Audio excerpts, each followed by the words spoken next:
The valet at the Hartwell Country Club would not take my keys. He was maybe 20 years old, and he kept looking down at a laminated card in his hand, and then back up at my face, and then down at the card again. Behind me, a line of cars was building on the gravel drive. Somebody honked. "Sir," he said, his voice pitched high with the particular misery of a young man being forced to do something cruel. "I'm sorry, but you're not on the list." I told him my name, Theodore Marsh. I told him my daughter was the bride. He knew that already. That was the entire problem. He knew exactly who I was, and he had been given a card with my name on it. And the card said that Theodore Marsh, 69 years old, father of the bride, was not to be permitted past the gate under any circumstances. And in my breast pocket, folded into thirds, was a cashier's check for $412,000. Before I tell you what I did with that check, do me a small favor. Drop a comment and tell me what city or town you're watching from. I read every single one of them, and it genuinely means something to me. And if you like stories about quiet people who finally decide they've had enough, hit that like button and subscribe. It helps more than you know. To understand what happened at that gate, you have to go all the way back to a Tuesday in March, 11 months earlier, when my daughter sat in my kitchen and told me I was an embarrassment. My name is Theodore Marsh. Most people call me Ted, though my wife never did. Rosalind called me Theodore, always, for 41 years, even when she was furious with me, and especially when she was not. I am 69 years old. I spent 34 years as a forensic structural engineer. People hear that and they think I built bridges. I did, early on, but that was not the work that defined my career. For the last 26 years of my professional life, I was the man they called after something fell down. Parking garages, balconies, stadium walkways, a pedestrian bridge in Kansas City that came apart on a Sunday afternoon and put 9 people in the hospital, a hotel atrium in Baltimore, a 4-story residential building in Tampa that pancaked into its own footprint at 3 in the morning, and I stood in the rubble at dawn with a flashlight and a notebook, and I told the insurance company exactly which weld had failed, and exactly when it had started failing, and exactly which invoice proved the contractor had known. That is the actual job. Everyone thinks failure analysis is about the moment of collapse. It is not. The moment of collapse is the least interesting thing about a collapse. The collapse is just the last event in a very long, very boring, very well-documented sequence of small decisions that nobody thought mattered. You find the first bad decision, then you follow it forward. I was very, very good at it. I testified in 206 depositions. I never once lost on cross-examination because I never once said a single thing I could not prove with a document. I retired at 66, 8 months after Rosalind died. She was a music teacher, 31 years at Brennan Middle School, teaching 11-year-olds to hold a clarinet without cracking their reeds. She had a laugh that carried down a hallway. She kept a jar of butterscotch candies on her desk for kids who were having bad days. And when she died, 17 former students came to the funeral, and 4 of them were over 40 years old and still crying. Pancreatic cancer, 14 weeks from the first scan to the last morning. It was so fast that I never really got to be scared. I only got to be there. She held my hand in that hospice bed in Cedar Ridge, and she said, "Theodore, promise me you won't turn into a stone. You do that. When something hurts you, you get so quiet and so careful, and you just wait. Don't wait forever. Not with them." I promised her. I want to be very honest with you now, at the start, because I think it matters. I broke that promise. I waited. I waited 11 months, and in those 11 months I was so quiet and so careful that my own daughter looked me in the face and decided I had become nothing at all. I have 2 children. Paige is 38. She is a partner at a boutique event marketing firm in the city. the kind of company that plans product launches for skincare brands. And she is genuinely excellent at it. She has been excellent at things her entire life. Straight A's without visible effort. Captain of the debate team. She once talked a police officer out of a speeding ticket at 19. And I don't mean she cried. I mean she constructed an argument. Rosalind used to say, Paige was born already knowing what she wanted, and just had to wait for the world to catch up. Marcus is 34. Marcus is a different animal entirely. He teaches high school history in Bellingham, and he coaches junior varsity soccer badly. And he has a wife named Denise, and a 5-year-old son named Oliver. And he calls me on Sunday nights for about 11 minutes, and in 11 minutes, he manages to say almost nothing, and somehow make me feel like the world is still turning. Marcus is not impressive. Marcus is good. Those are not the same thing, and I did not understand that clearly enough until I was 68 years old. After the funeral, Paige managed everything. She was magnificent, in her way. She handled the catering. She handled the guest list. She stood at the front of the church and gave a eulogy that made 160 people cry. And it was beautiful, and it was polished, and it was 7 minutes long. And I remember thinking, in a strange, detached way, that it was the best produced grief I had ever seen. And then she started managing me. It began small, the way these things always do. That is the first thing they teach you in failure analysis. Nothing fails all at once. There is always a first small deflection that nobody bothers to measure. She started calling me twice a week to check that I had eaten. Then she started calling to check that I had eaten what she recommended. Then she started forwarding me articles about cognitive decline in recently widowed men. She had a key. She began arriving unannounced. The first time I came home to find her in my kitchen, with the trash bin pulled out, going through my recycling to count wine bottles, I laughed. I actually laughed out loud. There were two. One was from a dinner Marcus and Denise had brought over. "Dad," she said, and she did not laugh. "This is exactly the kind of thing that gets away from people. I want to be fair to my daughter. I have thought about this for a long time, and I want to be fair. I think, in the beginning, some part of her was frightened. Her mother had gone from healthy to gone in 14 weeks, and she looked at me, 68, alone in a 4-bedroom house in Cedar Ridge, sitting in a chair in a room that still smelled faintly of Rosalind's hand cream, and she decided that the only way to survive her fear was to take control of everything within reach. The problem is that fear, when it goes unexamined for long enough, curdles. It stops being fear, and it becomes contempt. And contempt is very, very convenient, because contempt gives you permission. By that March, 13 months after Rosalind died, my daughter had stopped being frightened of me dying. She had started being embarrassed by me living. The engagement happened in January. His name is Grant Ainsley. He is 41, and he does something in commercial real estate development that he has explained to me 4 separate times and that I still could not describe accurately to save my life. He has excellent teeth and a very firm handshake, and the specific quality of eye contact that men learn in sales training. The kind where they hold it about 2 seconds longer than is comfortable, so that you will register them as trustworthy. I disliked him immediately. And I want to be honest, that I did not initially trust that instinct. 68-year-old men dislike their daughters' fiancés. It is practically a biological function. I assumed I was being a cliché. I gave him the benefit of the doubt for 11 months. That was my second mistake. The first was the money. 2 weeks after the engagement, Paige came to the house on a Sunday afternoon. She brought coffee. She brought a folder.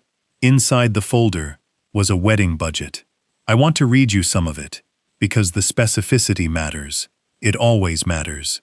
Venue: Hartwell Country Club. Full grounds and ballroom. $48,000. Catering: 180 guests. At $210 a head. $37,800. Florals: $22,000. Photography and cinematography package, $19,500.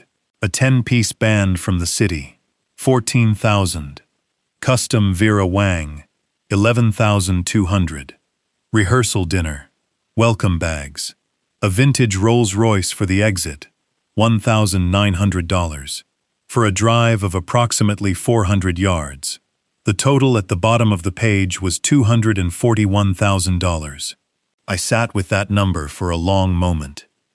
Paige watched me over the rim of her coffee cup, with an expression I could not read. I said, "Honey, that's a house." She said, "Dad, it's a wedding."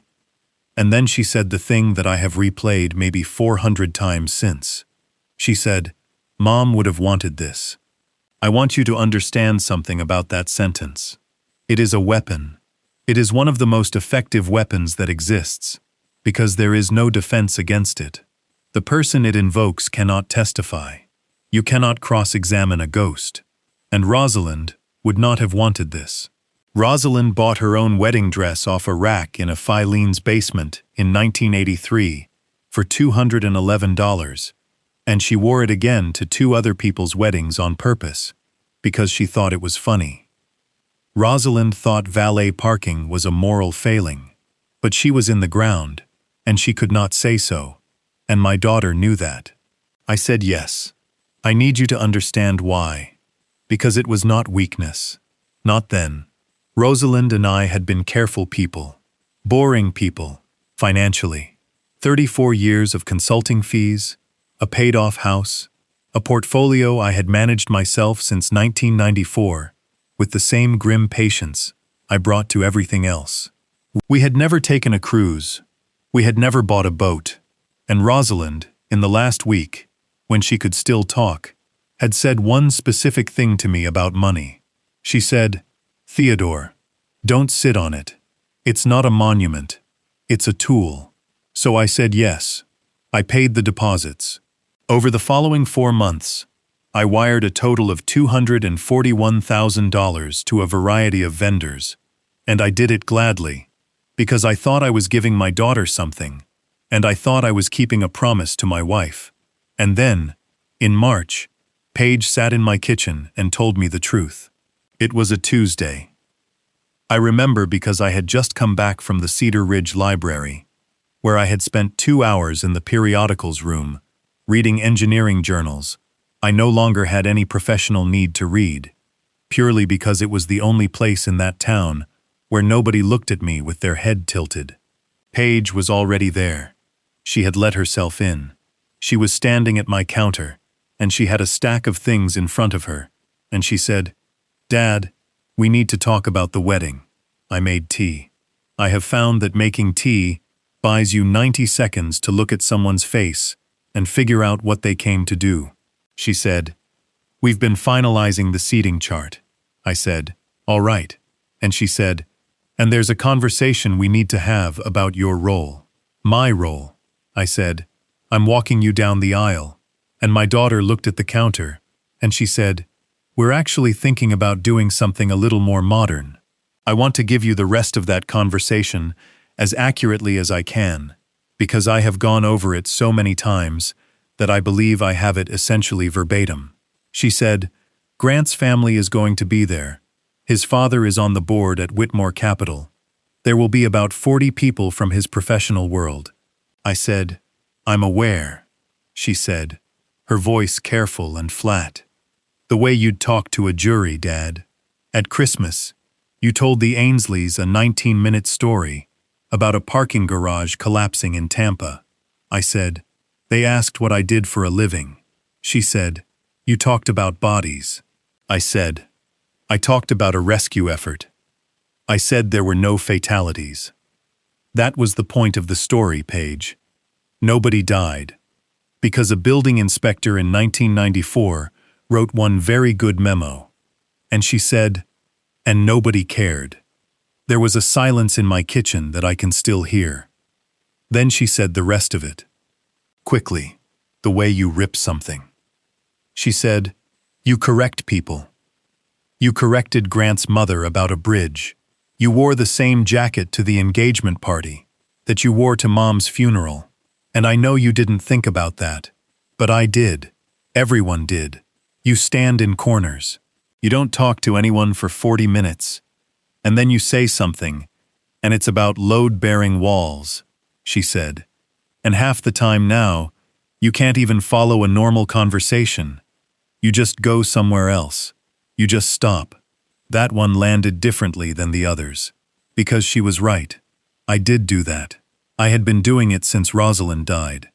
I would be in a room full of people, and somebody would laugh, and it would sound like her, and I would simply cease to be present for a while. She thought that was decline. She thought it was age. It was grief.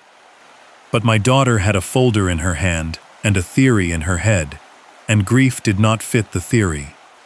I said, very quietly, "Paige, what exactly are you asking me for?"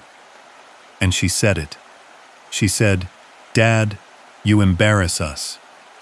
And then, because she was Paige, and because she had never in her life left a sentence unfinished, she gave me the plan. She said, "We'd like you to be seated, not at the head table. We're putting you at table 11 with the Delacroix cousins, which is honestly a great table. They're lovely. Marcus can walk me down. Or nobody can. A lot of brides walk alone now. It reads as very self-possessed," she said. "And for the toast, we're just going to do Grant's father and my maid of honor. Keeping it tight.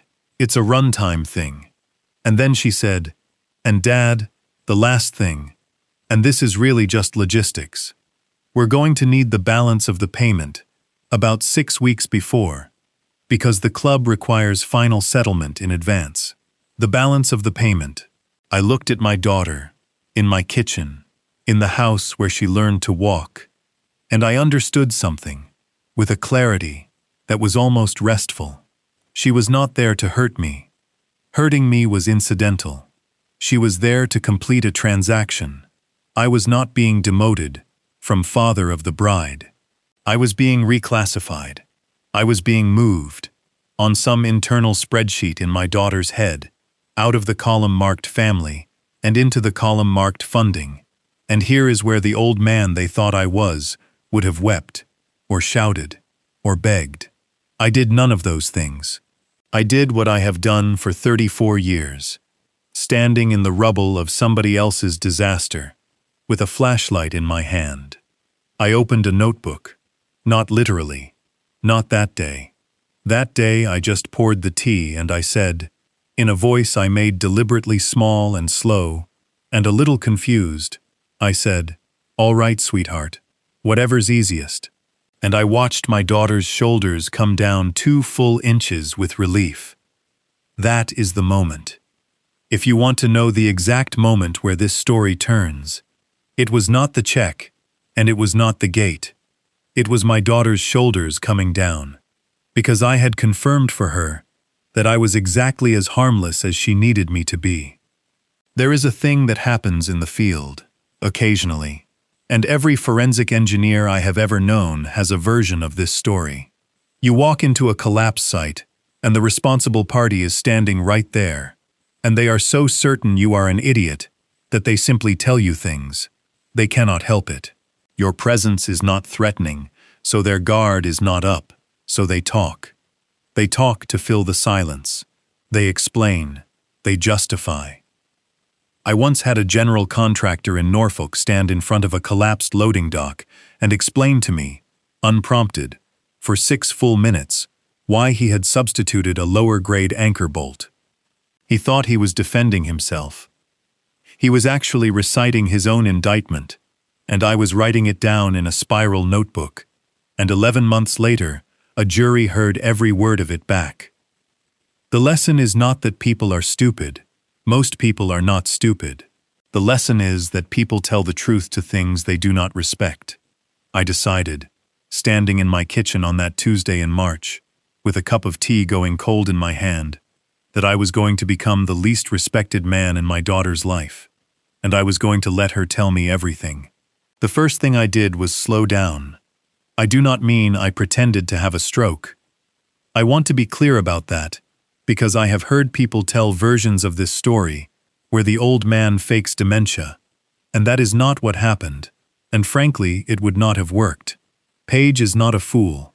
A dramatic performance would have triggered a doctor, a neurologist, and a power of attorney conversation inside of a month, and then I would have had lawyers on the wrong side of me. What I did was much smaller and much more effective. I simply stopped correcting anyone. That was it. That was the entire performance, at the start. For 34 years I had been a man who could not physically restrain himself from saying, "Actually, the load path there runs the other direction." It was pathological. Rosalind used to kick me under tables, so I stopped. Grant told a story at a dinner in April about how the Brooklyn Bridge was originally designed to hold 4 times its own weight, which is not a meaningful sentence and is also wrong in 3 separate ways. I said, "Huh, that's something." Paige's eyes flicked to me and then away, and I watched her file it. In May, Grant's mother, Vanessa Ainsley, told me at a bridal shower brunch that she had read that older men who stayed mentally active could hold off decline for years, and she recommended a puzzle app. I said, "I might try that." She patted my hand. She patted my hand, and I let her. The second thing I did was ask questions. Not sharp questions, old man questions. The kind of question that is really a request, to be told the same thing again. Now what's Grant's company called again? What was it he does exactly? Now which bank was that, honey? Is that the same one we wired the venue money to, or a different one? I asked those questions constantly, in that slightly lost tone, over 4 months, and here is the thing nobody understands about that tone. It is the single most effective interrogation technique ever devised, and it is completely undetectable, because the person answering feels superior the entire time. Every single answer went into a notebook. I want to describe the notebook, because it matters to me. It was a black moleskin, the small kind, and Rosalind had bought me a box of 12 of them in 2011, because I kept losing the cheap ones. There were 4 left. I opened a new one on March 11th. Every entry had a date, a time, a location, and a source. That is not obsession. That is just how I have taken notes since 1988. Because a note without a provenance is not evidence, it is a rumor. March 11th, 14:10 hours. Kitchen. Page states balance due 6 weeks prior to event. States club. Requires final settlement in advance. I underlined that last part twice, because here is the first thing that bothered me, and I want you to sit with it the way I sat with it. I had already paid the Hartwell Country Club. I had paid them the venue deposit in February, $24,000, half of 48, wired directly to an account in the name of Hartwell Country Club Events LLC. I had the confirmation. I keep everything. So if I had already paid the venue, and the caterer invoiced separately, and the florist invoiced separately, and the band invoiced separately, all of which I had also been paying, directly, one at a time, as the invoices came in, then what, precisely, was the balance? Balance of what? A structure does not fail because of one bad beam. It fails because of a discrepancy. Somewhere, 2 things that should match do not match. The drawing says one thing, and the field says another, and nobody reconciles them.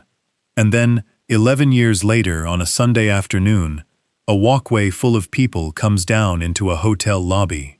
The discrepancy is always small. That is the whole point. If it were large, somebody would have caught it. Balance due. Final settlement in advance. That was my small discrepancy. That was my first deflection. So I followed it forward. In June, I did something that felt, at the time, faintly ridiculous. I called the Hartwell Country Club. I did not call as Theodore Marsh, forensic engineer, demanding an audit. I called as a confused old man. I want to be honest. I have never enjoyed anything less, and I have also never been better at anything in my life. The events coordinator was a young woman named Dana. She had one of those relentlessly kind phone voices.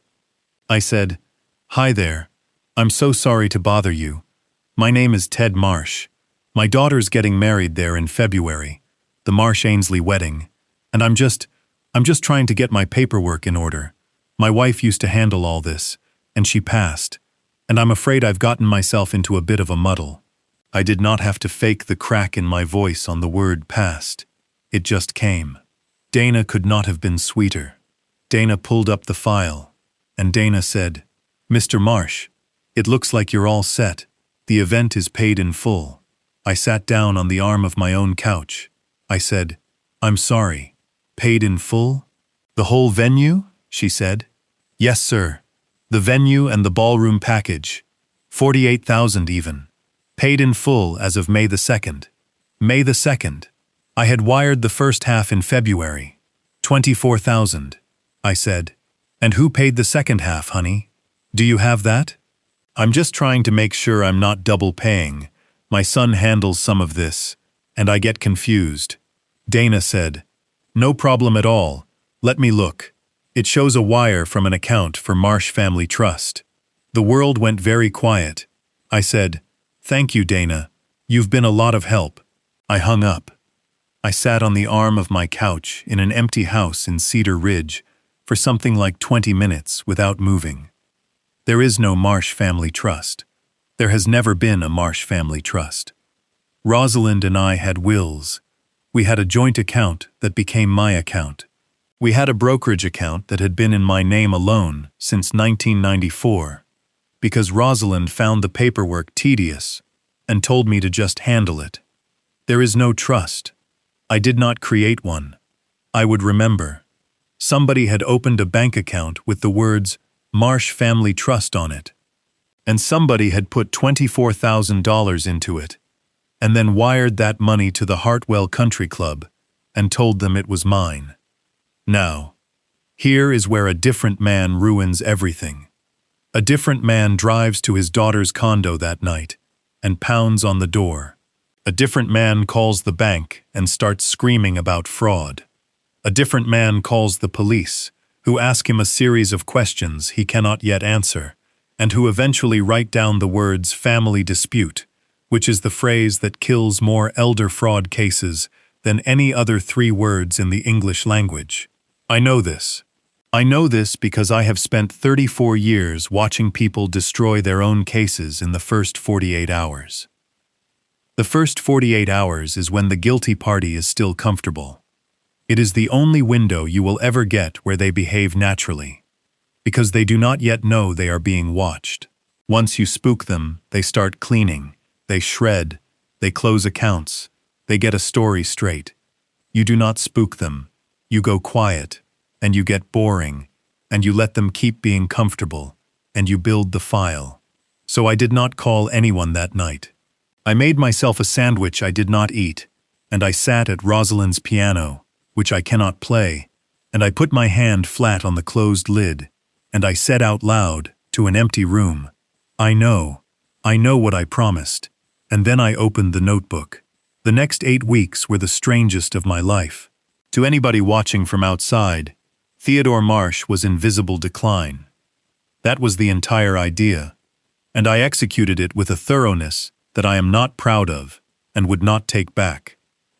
I started calling Paige to ask her things I already knew. I called her once to ask what date the wedding was. I had it on 3 calendars.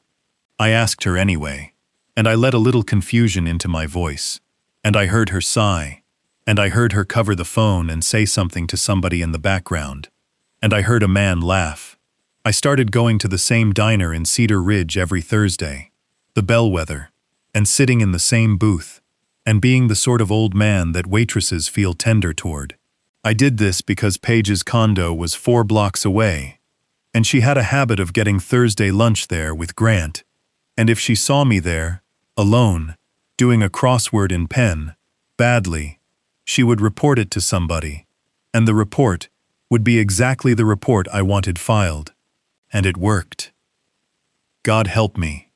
It worked so well.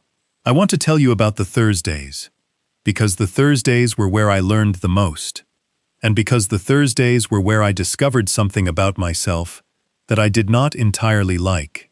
The Bellwether Diner in Cedar Ridge has 11 booths and a counter with 7 stools, and it has been there since 1974, and it smells like burned coffee and bacon grease, and the particular sweetness of a griddle that has never been fully cleaned in 50 years. I took booth 9, back left corner, facing the door. I picked booth 9 because of sightlines. From booth 9 you can see the entrance, the register, and the 4 booths along the front window, without ever appearing to look up from your plate. I know that sounds like something out of a spy novel, and I promise you it is not. It is exactly the same reason I always positioned myself on the east side of a collapse site in the morning, which is that the light comes from behind you, and you can see everything, and nobody can see your face. I went every Thursday from June to November. I ordered the same thing every single time.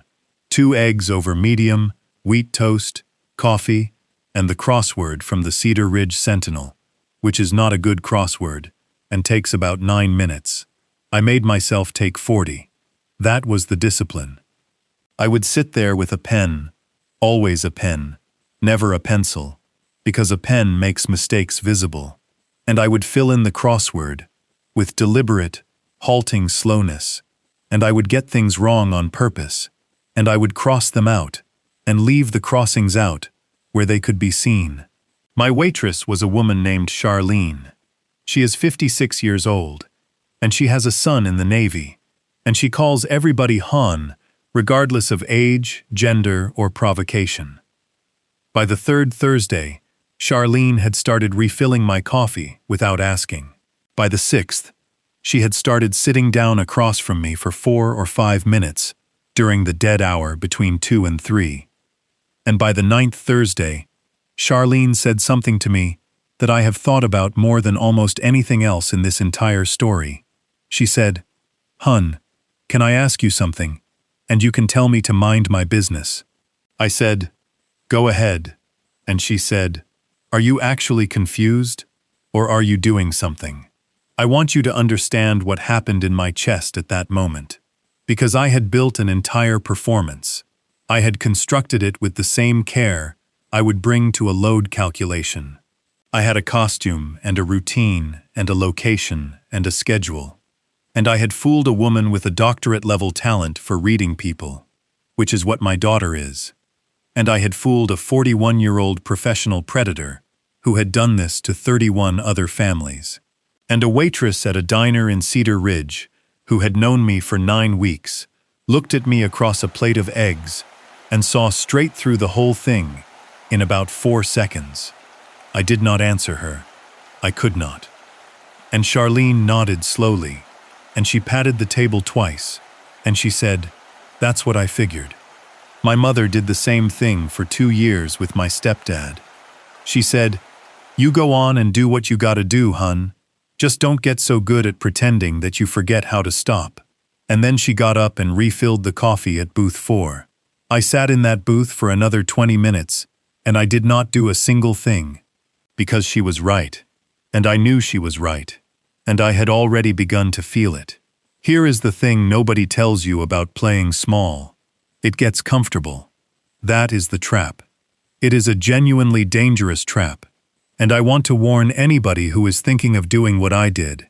When you spend 4 months deliberately making yourself smaller, when you stop correcting people, when you stop finishing your sentences, when you let a woman pat your hand and recommend a puzzle app, there is a part of you that begins to relax, because it is easier. It is so much easier. Nobody expects anything from a fogged-out old man. Nobody asks him to be interesting at dinner. Nobody asks him what he thinks. And after 14 months of grief, of a house that was too quiet, of a piano nobody plays, of being the man at the funeral whose hand everyone shakes and whose eyes nobody quite meets, there was a genuine seductive relief in being nothing. I caught myself, in early September, standing in a checkout line at the Cedar Ridge grocery, letting a woman go ahead of me, and hunching, physically hunching, rounding my shoulders, making myself old, and there was nobody there to see it. There was no audience. Paige was 40 miles away. I was doing it for myself. I stood in that checkout line with a basket of groceries, and I felt something like terror, because I understood that the performance had begun to eat the man performing it, and that if I stayed in it long enough, I would not be pretending anymore. That night, I did something I had not done in 3 years. I went out to the garage, and I turned on the light, and I took out a fresh sheet of vellum, and I taped it down, and I picked up a pencil, and I drew for 6 hours. I did not draw anything useful. I drew a cantilever, a ridiculous one. A 40-foot cantilevered balcony with no rear anchor that could not exist and would fail instantly. And I drew it in full, with dimensions, with load arrows, with a moment diagram, and then I sat back at 4 in the morning, and I looked at what I had made. It was the ugliest, most impossible thing I have ever drawn. And I had drawn it perfectly. Every line was clean. Every calculation on the margin was correct. My hand had not lost a thing, not one thing. I want to tell you that I felt triumphant.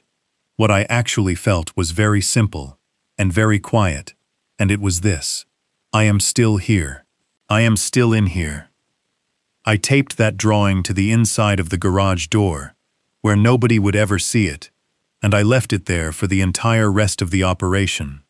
And every time I came out to that garage to be sick, or to cry, or to think, I looked at it. It was the only thing that kept me honest. Now, back to the Thursdays, because they produced something else besides an existential crisis. They produced intelligence. Paige and Grant came into the Bellwether on the 4th Thursday in July. I want to be very precise about what happened, because it was the single most useful 40 minutes of the entire 11 months. They did not sit near me. They sat at the counter. Grant does not sit in booths, I have noticed, because a booth traps you, and a counter stool lets you swivel and lets you be seen. They did not know I was there. That is the important part. And it is worth explaining, because people always ask how I could possibly have been sitting in the same room as my daughter without her noticing me. The answer is that I was in booth 9, in the back corner, with my back to the wall, wearing a beige cardigan, doing a crossword, and I am 69 years old. I was furniture. There is a thing that happens to men my age in public spaces, and I did not fully understand it until that year, and now I understand it so completely that I could write a paper about it. You become architectural. You become part of the room. Younger people's eyes do a thing where they scan a space for relevance, and an old man alone in a corner with a newspaper does not register as relevant, and so the eye simply does not stop. My daughter walked into a diner with 11 booths and did not see her own father in one of them. I sat there for 40 minutes and I listened. They talked about napkins for 11 of those minutes. I timed it. 11 minutes on the question of whether the napkins should be ivory or oyster, which are, as far as I have ever been able to determine, the same color. Then they talked about the Ainsleys, and here is the first thing I learned, sitting in booth 9 with a cold cup of coffee. Grant Ainsley was terrified of his father. Not respectful, not deferential, terrified. He said, and I wrote this down verbatim on the margin of a crossword and transcribed it into the notebook that night.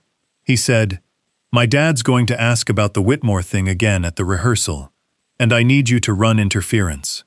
And Paige said, "Grant, what Whitmore thing?" And there was a beat, and he said, "Nothing. It's nothing. He just doesn't think I'm Grant. It's an old thing. Just run interference." My daughter let it go. I did not.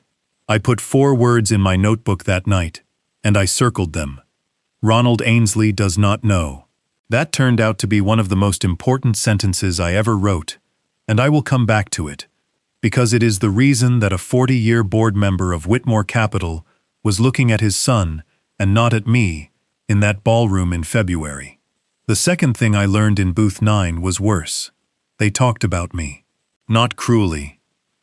I want to be scrupulously fair here, because this is where people get these stories wrong.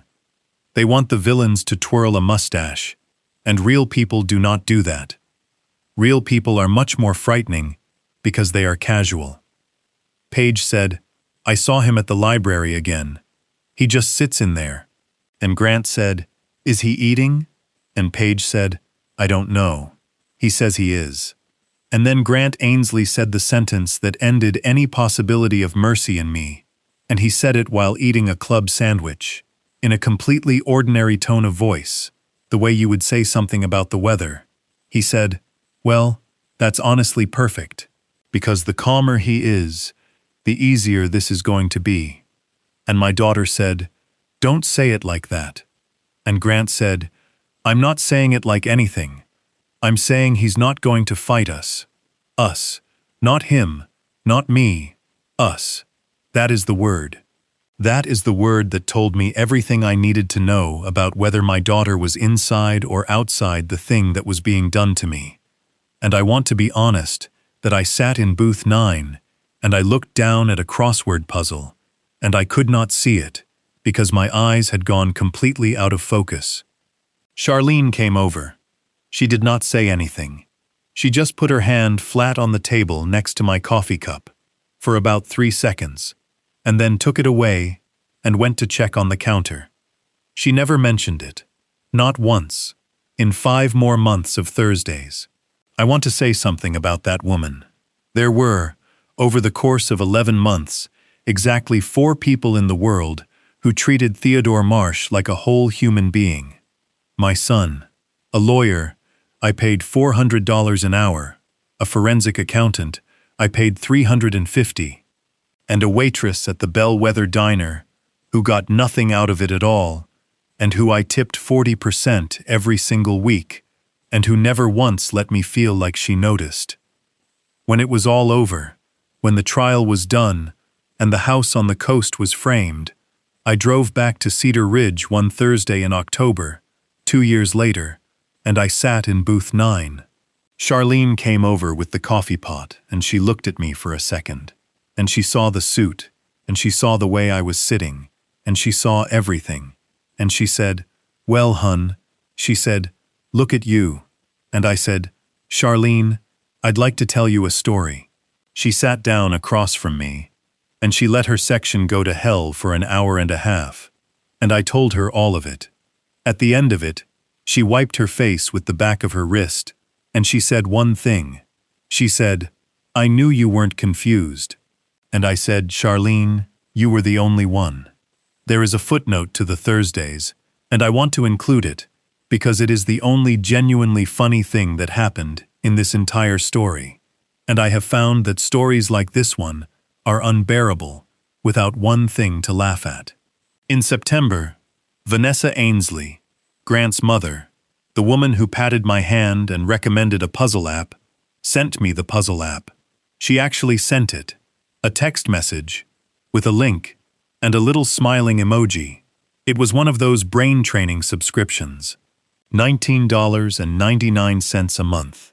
And I want you to understand something about me, which is that I have a very specific and very stupid competitive instinct that Rosalind used to find hilarious and exhausting in equal measure. I downloaded it. I downloaded that puzzle app, and I did every single exercise in it. And within 11 days, I had a score in the 99th percentile in every category it measured, including one called spatial reasoning, in which I was, and I checked this, and I am not proud of it, the highest scoring user in the state. I never told her. I never told anybody. I just sat in my kitchen at 11 at night, a 69-year-old forensic structural engineer, grimly annihilating a rotating blocks puzzle designed to detect early-stage cognitive decline, out of pure, undiluted spite. Rosalind would have laughed until she cried. And that, I think, was the point of it. Because in early August, Paige called me and asked, in a very gentle voice, whether I had ever thought about simplifying my finances. I said, "What do you mean, sweetheart?" She said, "Well, you've got the brokerage and the house account and the CDs, and honestly, Dad, it's a lot to track. Grant does this professionally. He said he'd be happy to take a look." There it is. There is the load path. There is the actual structure of the thing, showing itself, the way it always does if you are patient enough to stand still. I said, in the smallest voice I have ever used, "Would he do that?" She said, "Of course he would. Your family." Now I need to tell you about the recorder, and I need to tell you about the law, because I get asked about this constantly, and I want to be responsible. I live in a one-party consent state. That means that in a conversation I am a participant in, I may record that conversation without informing the other party. That is legal here. It is not legal everywhere. It was not the first thing I checked. It was the third thing I checked, after I checked it with Frank Delgado, who I will get to in a moment. I bought a digital voice recorder at an office supply store on August 14th for $89. It was roughly the size of a stick of gum. I also bought, because I have some understanding of how objects work, a second one, and I kept one in the breast pocket of a cardigan I began wearing constantly, and one in the console of my car. I did not hide microphones in my daughter's home. I want to be extremely clear about that. Every recording I ever made was of a conversation that I was physically present for, in my own home or in a public place. And in every one of them, my voice is on the tape. Every single thing that happened later depended on that being true. Frank Delgado was the second thing. Frank is 72. He is an attorney in Cedar Ridge, and he was the counsel of record on 11 of my depositions across the 90s and 2000s, which is a strange kind of intimacy. You learn a great deal about a man by watching him ask you questions for 6 hours. I called him on August the 9th. I said, "Frank, I need an hour, and I need you to bill me for it. And I need you to not be my friend for that hour. I need you to be a lawyer." He said, "Teddy, what did you do?" I said, "Nothing. That's the problem. Somebody else did something, and I've been sitting on my hands for 8 weeks, and I want you to tell me whether I've been building a case or committing a crime." We met in his office on a Tuesday. His office smells like paper and cold coffee, and it has not been redecorated since 1996, and I love it. I put the notebook on his desk.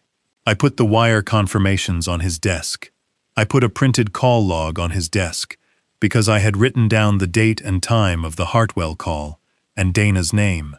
Frank read for 40 minutes without saying a single word. Then he took off his glasses and rubbed the bridge of his nose, and he said something I have thought about every day since. He said, "Teddy, I've known you 30 years. I've watched you take apart contractors on the stand who had teams of lawyers behind them, and I want you to understand what you're actually looking at here, because I don't think you do." I said, "I'm looking at somebody who opened an account in my name." And Frank said, "No. You're looking at somebody who opened an account in your name, funded it, and then used it to pay a bill in a way that makes it look like you paid it." He said, "Ted, why would anybody do that?" I did not have an answer. Frank said, "They wouldn't. Nobody does that for $24,000. That's the tell. That's not the crime. That's a test." I said, "A test of what?" And Frank Delgado leaned back in his chair, and he said, "Of whether you'd notice." That is the sentence that changed the shape of everything. Because he was right, and I had been so focused on the discrepancy that I had missed what the discrepancy meant. $24,000 is not worth the risk of federal wire fraud. Nobody with any sense commits a felony for $24,000 when they are about to marry into a family with substantially more than that. You commit that felony for one reason only. You do it to find out if the old man is watching. And I had told them, with 8 solid weeks of crosswords in pen and phone calls asking what day the wedding was, exactly what they wanted to hear. Frank said, "So the question isn't what they did, the question is what they're going to do." And then Frank said, "Ted, when's the last time you actually looked at your brokerage statements? Not the summary, the actual statements. I want to tell you that I said something sharp and competent. What I actually said was, they email them to me." Frank said, "That's not what I asked." I went home that night and I logged in to an account I had not truly examined in 4 months. And I pulled every statement from the previous year, and I sat at my kitchen table under the light Rosalind picked out, and I read them the way I read a set of structural drawings, line by line, left to right, looking for the deflection. I found it at 10 minutes past midnight. On June the 2nd, there had been a request submitted to my brokerage to add an authorized agent to my account, not a joint holder. An authorized agent, under a limited power of attorney, permitted to view holdings and initiate transfers. The request had been submitted electronically. It had not been completed, because it required a notarized signature page, and no signature page had ever been received. But the request existed. It sat there in my account activity, like a hairline crack in a concrete column. The kind of thing that means nothing at all until you understand that something on the other side of that wall is pushing. The name on the request was Grant Ainsley. I sat in that chair until 4 in the morning. I did not rage. I want to be truthful with you. I did not feel rage. I have never been very good at rage, which is a thing my wife loved about me, and my daughter came to hold in contempt, and I understand now that those were the same trait viewed from 2 directions. What I felt was something colder and much older. I felt the thing I used to feel in a collapse site at dawn, standing in the wreckage with a flashlight, when the light finally hits the one bolt that failed, and the whole building suddenly makes sense. I felt certainty. And underneath the certainty, so quiet I almost missed it, I felt something else, and it took me until sunrise to name it.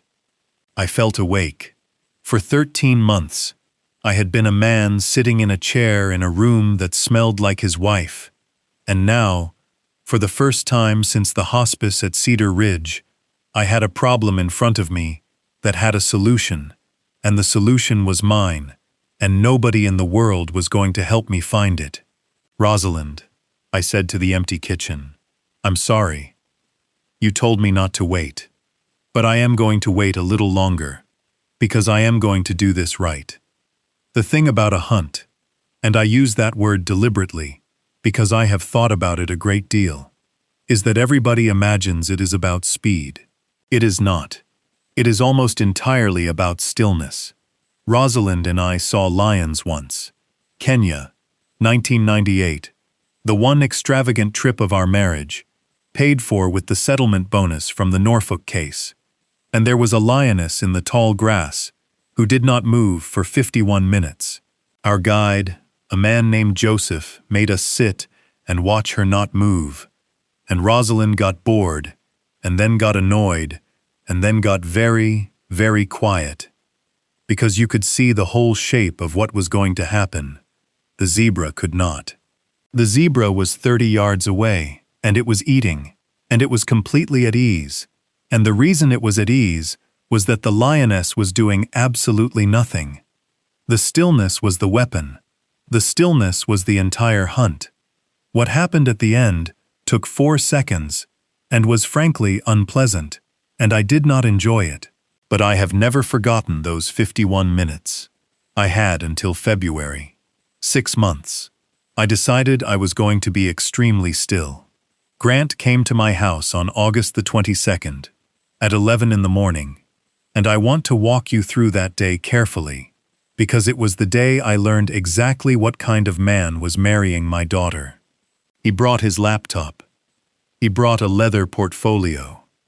He brought, I noticed, no coffee, No bagels. Nothing. He brought nothing, which is a small thing, and small things are the only things. I made him coffee. I was wearing the cardigan. I want to note, for the record, that the recorder was running from the moment he stepped through my door, and that I said, on that recording, in a clear voice, "Grant, come on in. It's good to see you. Take a seat." That is my voice. In my home. Consenting to a conversation I was a party to. Frank told me to do that. Frank told me to greet every single person out loud, by name, every time, and I did it for the next 5 months, and I never once forgot. Grant sat at my kitchen table, and he opened his laptop and he said, "Ted, first, how are you doing, really?" He held the eye contact for the extra 2 seconds. I said, "Oh, you know, some days." He nodded slowly and made a small, sympathetic sound. And then he pivoted so fast it was almost impressive. He said, "So Paige mentioned you've got a few different pots. And honestly, at your stage, the goal is simplification. Fewer moving parts, fewer places for something to go wrong," he said. "I've seen guys your age get absolutely wiped out because they had 6 accounts and couldn't track any of them." "Guys your age," I said. "That sounds sensible." He turned his laptop around, and I want to describe what was on that screen, because I have thought about it 100 times. It was a diagram, a clean one. Somebody had made it in a professional presentation program. There were boxes and arrows, and at the top there was a box that said, "Marsh Assets," and it flowed down through a series of intermediate boxes into a single box at the bottom. The box at the bottom said, in a clean sans serif font, "Consolidated Vehicle." He walked me through it for 26 minutes. I will not reproduce the whole thing, because it was 90% noise, and that was the point. It was designed to be exhausting.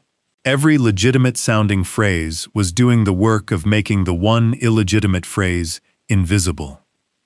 But here is the architecture, stripped down, the way I wrote it in my notebook that night. Step 1.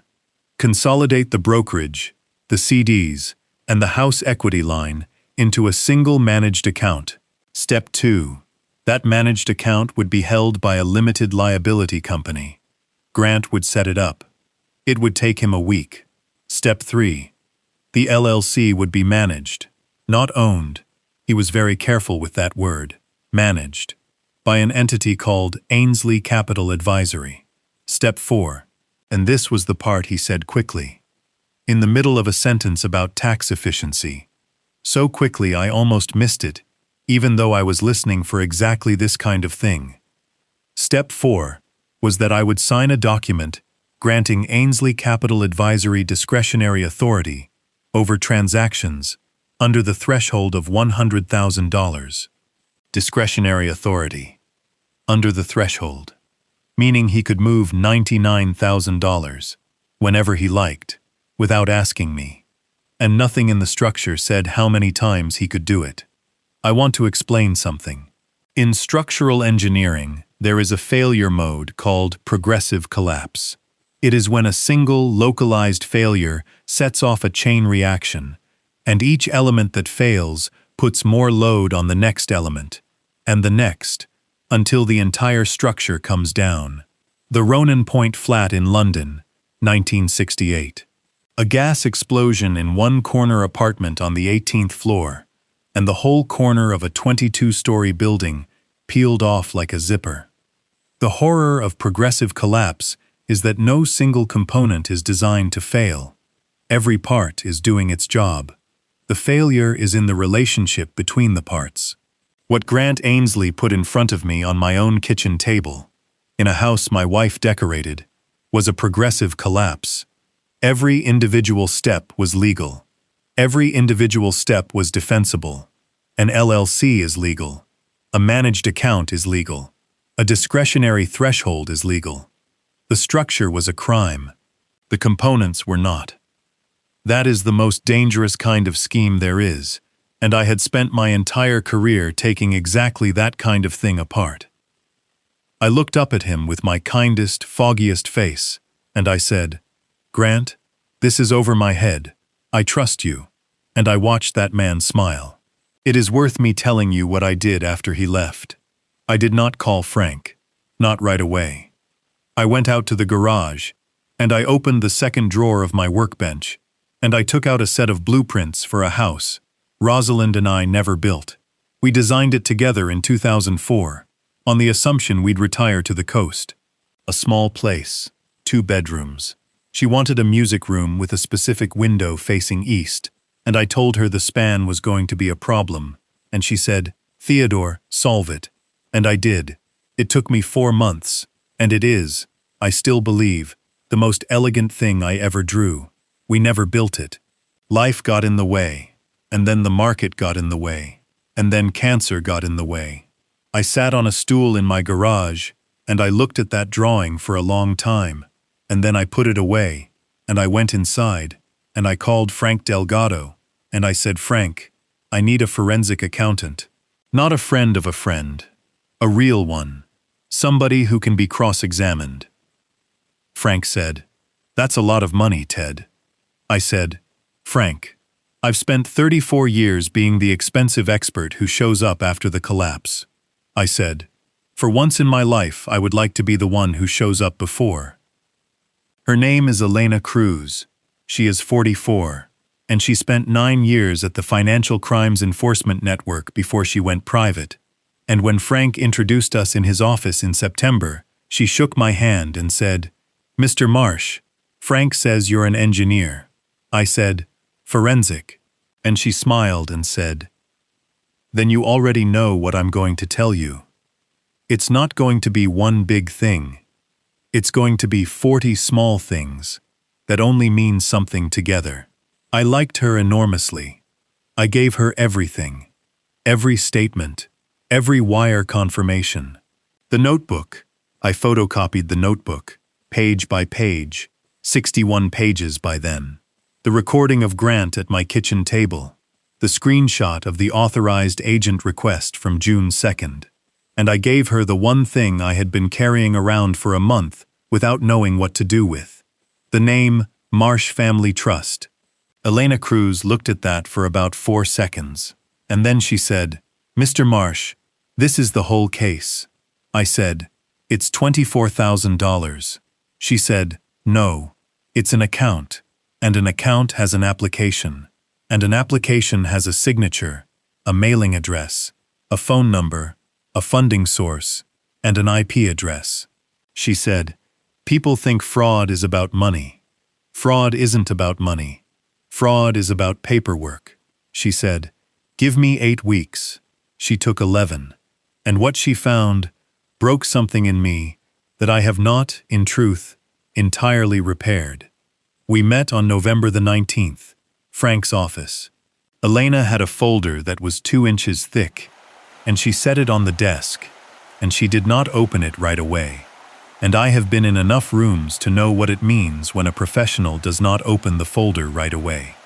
She said, "Before I start, do you want the whole thing, or do you want the summary?" I said, "Elena, I've read autopsy reports on people who died in buildings I was investigating." I said, "Give me the whole thing." So she did. The Marsh Family Trust account was opened on April the 29th at a regional bank branch 40 miles from Cedar Ridge, in a town called Arbor Falls.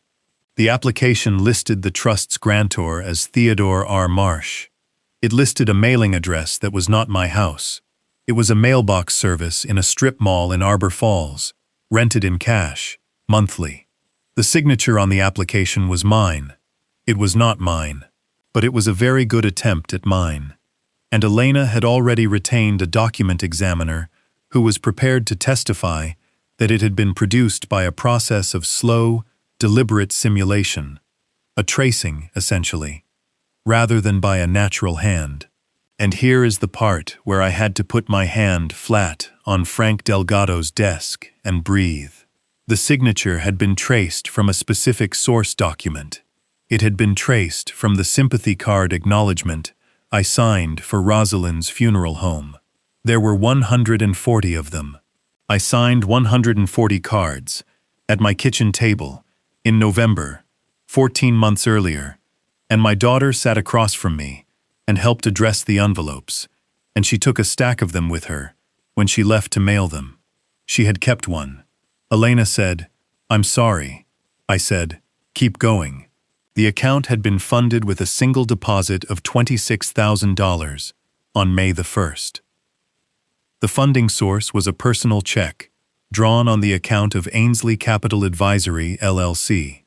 Ainsley Capital Advisory, LLC was registered in Delaware in March. Sole member, Grant W. Ainsley. And now, here is where Elena Cruz stopped being a forensic accountant and started being something closer to an archaeologist. Because she had run Grant Ainsley, she said, "Mr. Marsh, I want to show you something, and I need you to understand that everything I'm about to show you is a matter of public record. I did not do anything exotic. This is all sitting in county clerk databases and civil dockets. Anyone could have found it," she said. Nobody looked. Grant Ainsley had done this before. Not the same scheme. A cruder version. In 2016, in a different state, Grant Ainsley had been the manager of an entity called Fairbank Estate Solutions. Fairbank marketed itself as an estate simplification consultancy for seniors. It had operated for 19 months. It had had, at its peak, 31 clients, all of them over the age of 70. There had been a civil suit. It had been brought by the son of a woman named Adele Kowalczyk, who was 81 years old, and who had signed over discretionary transaction authority on an account containing $380,000, and who had, at the end of 19 months, $112,000 remaining. The suit had settled. The settlement was sealed. Fairbank dissolved.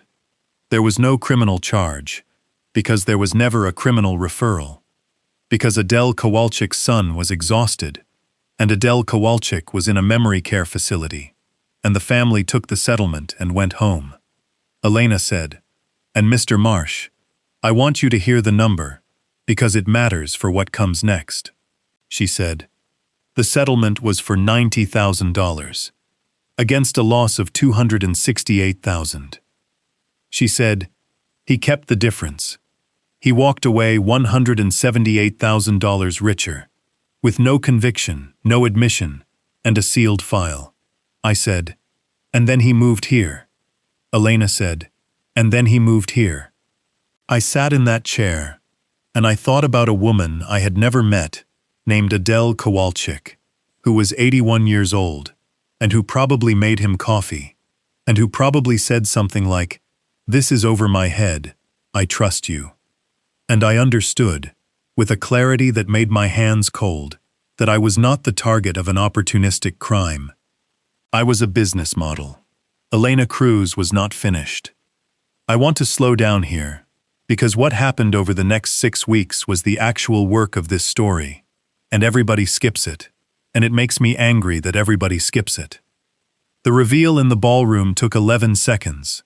Everybody wants the 11 seconds. The 11 seconds were built out of 6 weeks of a woman in a rented office in a strip mall reading 19,000 pages of public records, and if I do not tell you about the 6 weeks, then I am lying to you about how justice actually works, and I will not do that. Elena said, "Mr. Marsh, Fairbank had 31 clients." She said, "We know about one of them. We know about Adele Kowalczyk, because her son sued." She said, "What about the other 30? I said, "The file was sealed." And Elena Cruz put down her pen, and she said, "The settlement was sealed. The client list wasn't." And she explained something to me that I did not know, and that I suspect you do not know either, and that I now believe every single person over the age of 60 in this country should be taught. She said, Fairbank Estate Solutions was a registered investment advisory entity for 14 of its 19 months. That means it filed. That means there is a form, and on that form there is a line for assets under management, and there is a line for number of clients, and there is a line for the custodian. She said, "The custodian is the whole ballgame," she said. Because the custodian is a real financial institution, and a real financial institution keeps records for 7 years, and a subpoena is a subpoena. I said, "Elena, I don't have subpoena power. I'm a retired engineer with a notebook." And she said, "Correct." And then she smiled, and she said, "But Renata Cho does." And Renata Cho will not lift a finger on the word of a retired engineer with a notebook, she said. She will lift every finger she has on a 200-page package that does 90% of her work for her before she ever opens a file. She said, "So let's build her that package." And I said, "Tell me what you need." And Elena Cruz said the thing that made me love her. She said, "I need you to stop being a client and start being an engineer." So I went to work. I want to describe the work, because I think there is a person listening to this right now who is sitting on a suspicion and does not think they can do anything about it. And I want that person to understand that they almost certainly can. Elena gave me a list of 11 public databases, state corporate registries, in 4 states, county recorder of deeds, civil docket search, UCC filings. Those are liens. And Elena told me that a man who is running a scheme almost always has a lien on something, because a man who is running a scheme is almost always broke. Professional licensing boards. And the last one, which she wrote at the bottom of the list and underlined, local newspaper archives. I said, "Newspapers?" And Elena Cruz said, "Mr. Marsh, nobody reads the newspaper anymore, and that includes criminals." She said, "There is a small-town reporter somewhere who wrote 900 words about a local investment advisor and an elderly woman, and nobody read it, and nobody cared, and it is sitting in an archive right now, and it has names in it, and the names are real." She was right. I found it on the 4th of October, at 11:40 at night, in a digitized archive of a weekly paper, in a county I had never heard of. 460 words, page 11. Below a story about a school board election.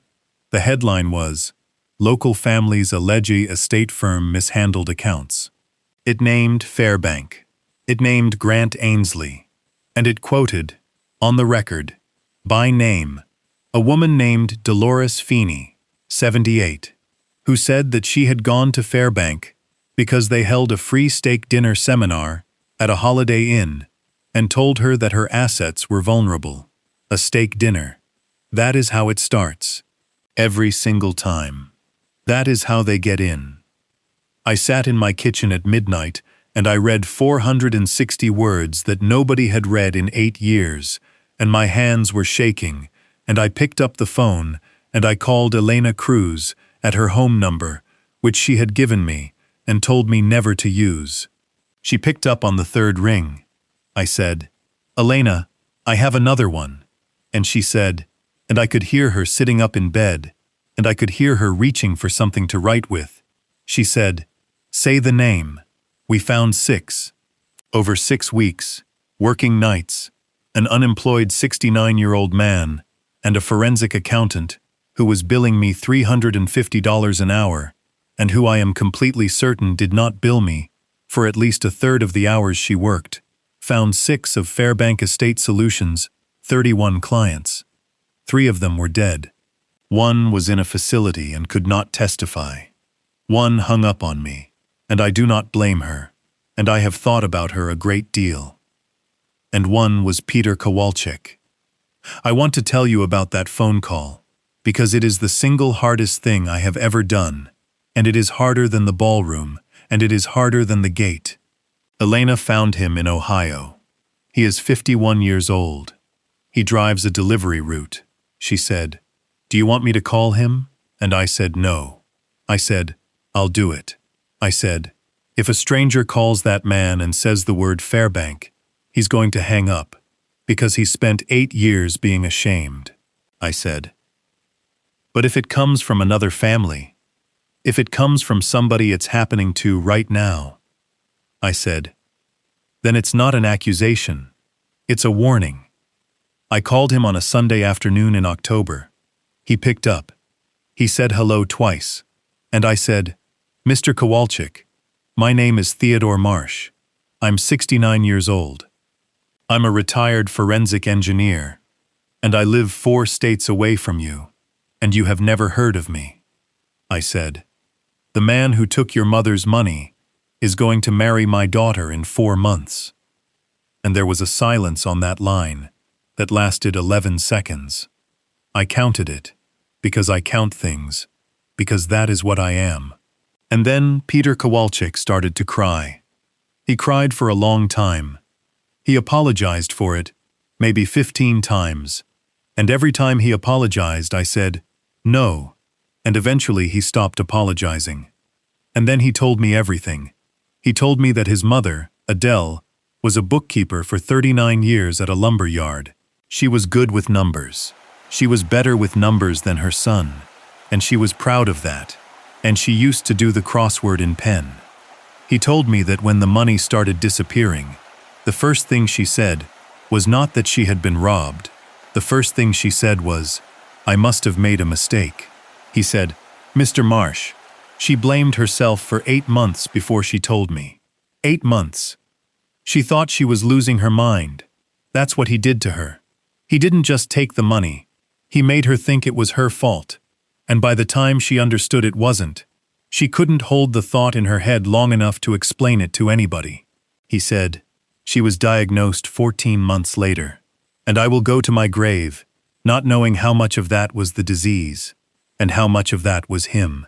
I sat in my kitchen with the phone against my ear, and Peter Kowalczyk said, "I took the settlement." He said it like a confession. He said it the way a man confesses to something in a church. He said, $90,000, and a piece of paper that said I could never talk about it, and I signed it, because I was tired, and my mom didn't know where she was anymore, and it was going to cost more than that to fight him. He said, "And I have thought about that piece of paper every day for 8 years, and I said, Mr. Kowalczyk, I want to tell you something, and I need you to actually hear it." I said, "That agreement bars you from disclosing the terms of the settlement." I said, "It does not bar you from telling the truth to a prosecutor." I said, "And it does not bar you from testifying under subpoena. And any lawyer who told you it did was lying to you. And I am not a lawyer, but I have sat in 206 depositions, and I have never seen one of those things survive contact with a grand jury." And I said, "I have a lawyer. His name is Frank Delgado. He is 72 years old, and he is the meanest kind man I have ever met. And he will talk to you for free, tonight, if you want him to." There was a very long pause, and Peter Kowalczyk said, "He's really marrying your daughter?" I said, "Yes." And he said, "Is she a good person?" And I stood in my kitchen, in the house where my daughter learned to walk, and I looked at a piano nobody plays, and I told a truck driver in Ohio the truth. I said, "I don't know anymore." I said, "But she's 28 years younger than your mother, and she's going to have to live with what she did for a lot longer, and I would trade places with her right now if I could." And Peter Kowalczyk said, "Okay." He said, "Give me the lawyer's number, now." Here is where I have to tell you the part that I did not tell you earlier, because I have been putting it off, and Frank Delgado told me I would put it off, and he was right. There was a second thing in those brokerage statements. I found the authorized agent request on June 2nd. I told you that. I did not tell you what I found in November, because in November, I did not want to be alive. Elena Cruz called me at 9 in the morning, on November the 11th, and she said, "Mr. Marsh, are you sitting down?" And I said, "Elena, I am 69 years old. I am always sitting down." And she did not laugh. She said, "I've been running the wire from the Marsh family trust account, the 24,000 that went to the country club." She said, "I wanted to see where the funding came from before it landed in that account." She said, "I told you it was a check from Ainsley Capital Advisory. That's true, she said. But I pulled Ainsley Capital's account activity for the 90 days before that check was written. And she said, Mr. Marsh, on April the 22nd, 7 days before that account was opened, Ainsley Capital Advisory LLC received a deposit of $26,000. She said, from an account at First Coastal. She said, the account is in the name of Page E. Marsh. I want to be very careful with how I say this next part, because I have spent 2 years turning it over, and I have talked to Frank about it, and I have talked to a therapist about it, which is a sentence I never expected to say out loud, and I have talked to my son about it, in a backyard in Bellingham at 2 in the morning. And here is the most honest thing I can tell you. My daughter gave that man $26,000. She gave it to him 7 days before he walked into a bank in Arbor Falls with a traced signature and opened an account in my name. Now is that proof that she knew? Frank Delgado said no. Frank Delgado said, Teddy, that is a woman transferring money to her fiancé 6 weeks before a wedding, and a defense attorney will say it was for the honeymoon, and a jury will believe him, and they should, because it might be true. Renata Cho said maybe. Renata Cho said, the timing is the timing, and the amount is the amount, and $26,000 is a very specific and very strange number for a honeymoon. Elena Cruz said nothing at all, and would not be drawn, and I respected that enormously. And I sat with it. I sat with it for 4 days. I did not eat properly. I did not sleep. I drove out to the coast on the 3rd day, to the empty lot where the house was not yet built, and I stood on a piece of dirt in the wind for 2 hours. And here is what I decided, and I want to say it plainly, because I think it is the most important thing in this entire story. I decided that I did not get to know. I decided that I was not entitled to the truth about my own daughter's heart, and that if I insisted on knowing, if I made this about resolving my own agony, then I would start bending the evidence, in one direction or the other, and the moment I did that, I would be exactly what Grant Ainsley was, a man building a structure to hold a conclusion he had already reached. So I did the only thing a forensic engineer is permitted to do. I put it in the report, page 141, Exhibit 32, a wire transfer of $26,000 from Page E. Marsh to Ainsley Capital Advisory LLC, on April the 22nd, 7 days prior to the opening of the fraudulent account. I put it in with no annotation, no theory, no argument. I put the fact in the file, and I handed the file to the state, and I let somebody who was not her father decide what it meant. That is the hardest thing I have ever done. It is harder than the ballroom. It is harder than the gate. It is harder than burying my wife, and I want to be very clear that I know exactly how that sounds, and I am saying it anyway.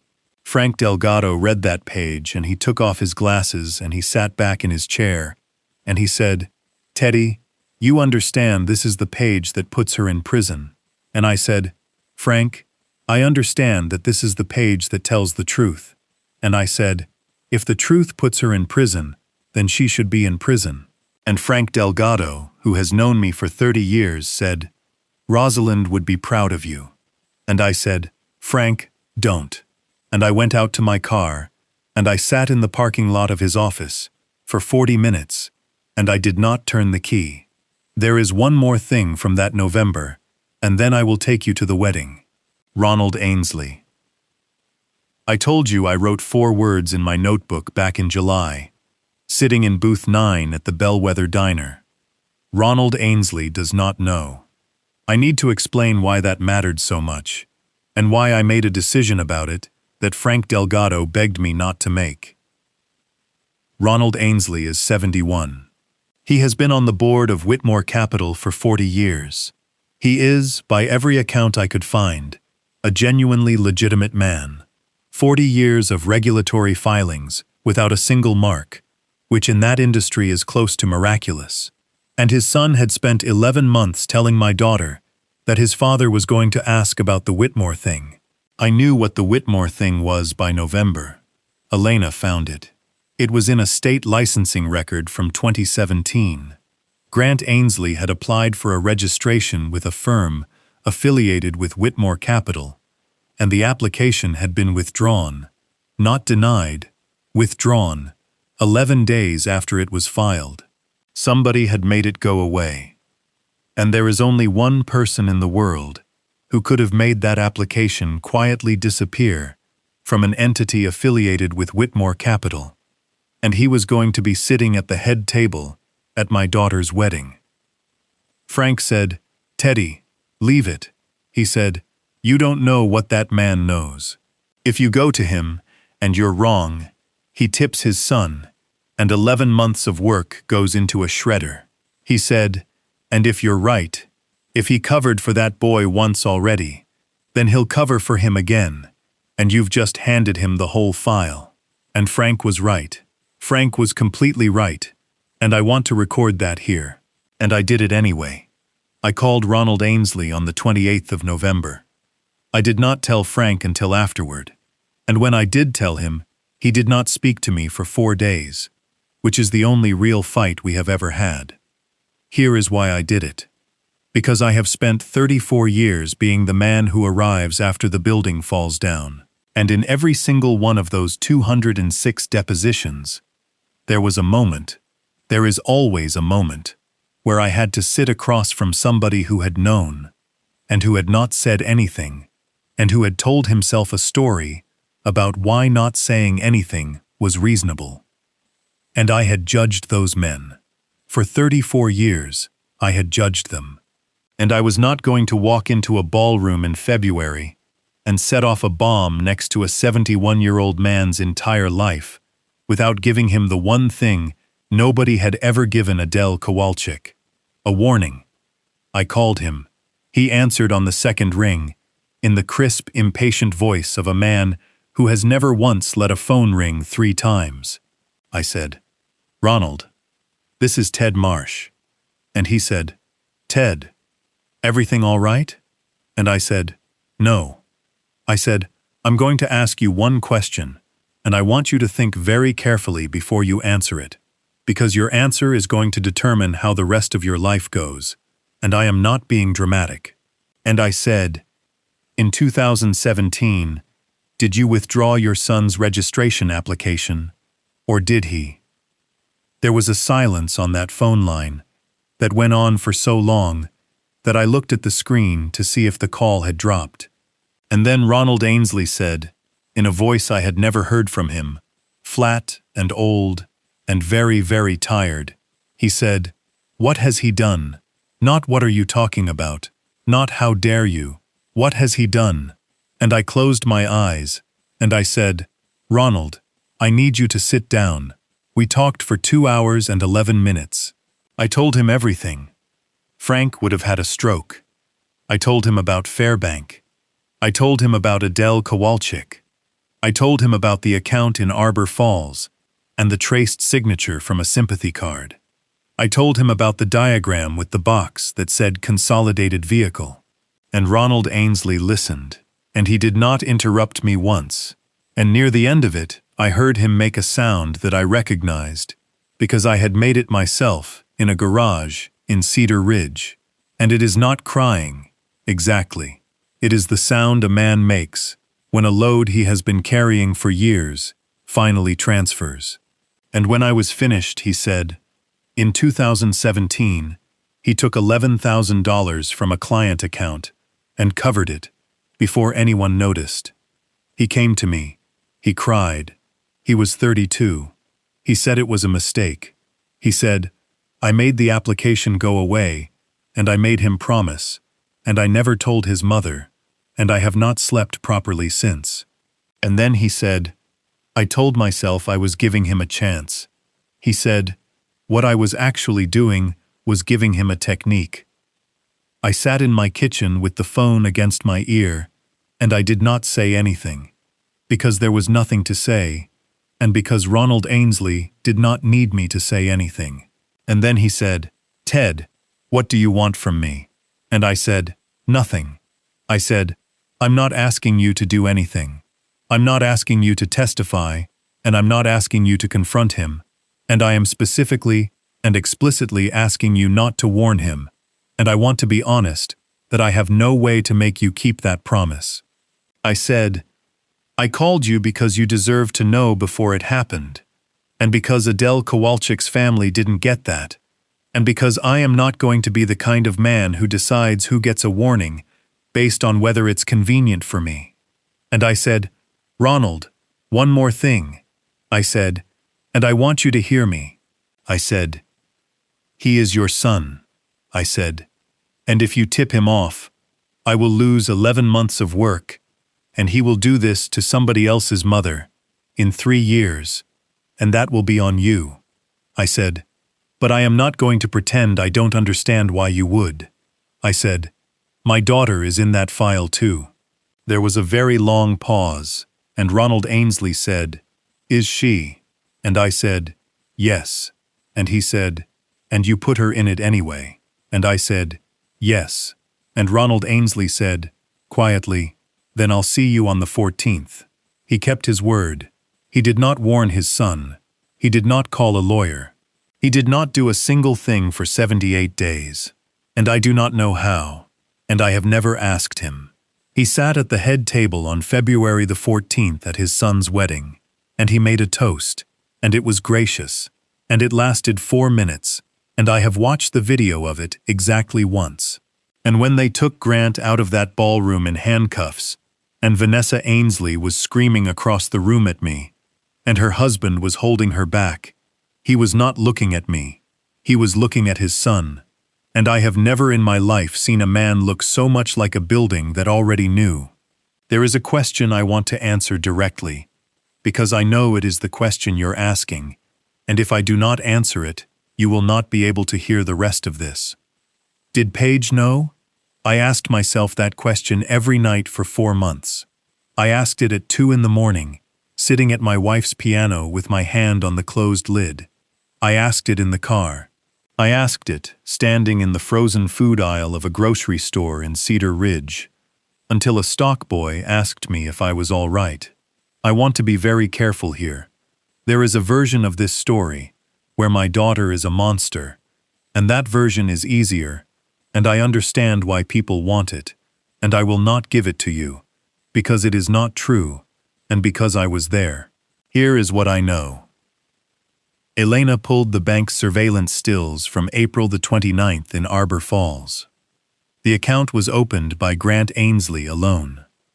Paige is not in the frame. Paige is not in the branch. The signature on the application was traced from a card that had passed through my daughter's hands. The funding check was drawn on Grant's LLC.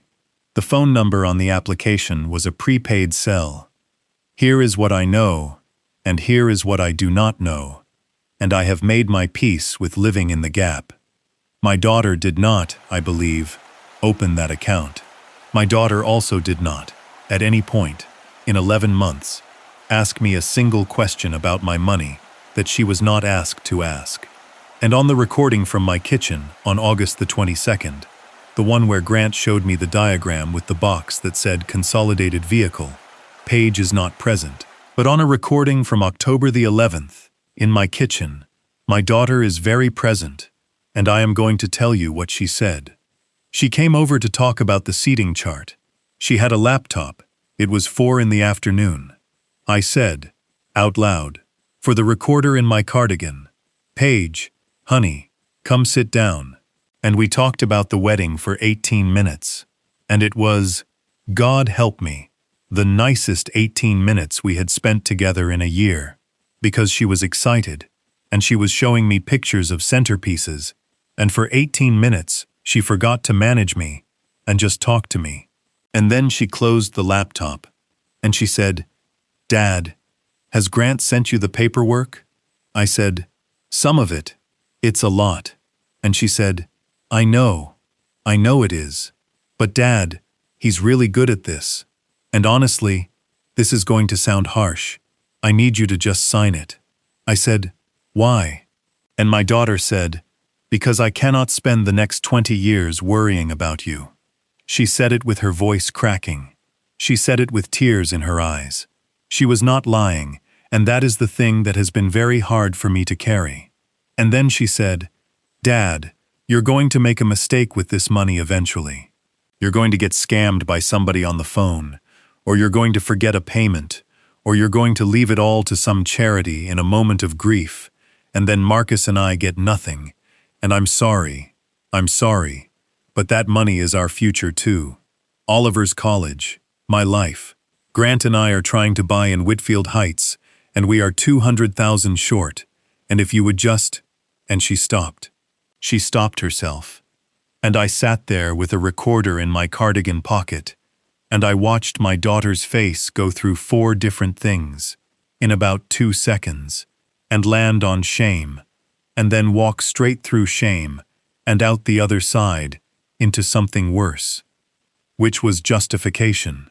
She said, quietly, "It's going to be ours anyway, Dad." That is what she said. It's going to be ours anyway. I want to tell you exactly what I did in that moment, because it is the only thing in this entire story that I am proud of. I reached across my kitchen table, and I took my daughter's hand, and I said, "Honey, I know. It's all right." Because I needed 4 more months. And because, and this is the part I did not understand about myself until much later, because she was still my daughter, and she was sitting in the chair she sat in when she was 6 years old, with her feet not touching the floor, and I could not, physically could not, make my mouth say a cruel thing to her. She left at 5:15. She hugged me. She said, "Love you, Dad." I stood in my kitchen for a long time after the door closed, and then I went to the garage, and I sat on the stool, and I looked at a drawing of a house on the coast, with a music room facing east, and I put my head in my hands, and for the first time since the hospice, I cried until I could not breathe. "Roz," I said. "Roz. She doesn't think she's doing anything wrong. That is the worst part. That is the part nobody tells you. They do not think they are doing anything wrong. Now, I have told you the sad part, and I am not going to apologize for it, because if I skip it, then what comes next is just entertainment. What comes next is not entertainment. It took 5 months and it cost me $61,000 in professional fees, and I would spend it again tomorrow. Let me tell you how you take a building apart. The first thing Elena Cruz taught me is that you do not need a confession. Everybody wants a confession. Prosecutors want a confession. Juries love a confession. You do not need one. What you need is a paper trail so dense that no innocent explanation can survive contact with it. But, and Elena was very clear about this, a confession makes it fast. A confession is the difference between a 14-month grand jury process and a phone call. And I had a very specific reason to want fast, because there was a date on the calendar. February the 14th, Hartwell Country Club, 180 guests. And I had begun to understand, over the autumn, exactly what that date meant to the man who was marrying my daughter. Elena laid it out for me in December, and I want you to see it the way she made me see it, because it is genuinely elegant. And I have a professional's respect for elegance, even when I want to put my hands around the throat of the man who designed it. She said, "Look at the timeline. The account in Arbor Falls opens in April. It's a test. The authorized agent request goes in on June 2nd. It fails, because it needs a notarized signature. That's a probe. The consolidation plan gets presented in August. That's the ask. And then the paperwork just sits. For 4 months, they don't push hard. They nudge, but they don't push." She said, "Why?" And I said, "Because they're waiting for something." And Elena Cruz said, "They're waiting for the wedding. Here is why." The document Grant needed, the discretionary authority page, required a notarized signature. A notary requires the signer to be present and to demonstrate capacity and willingness.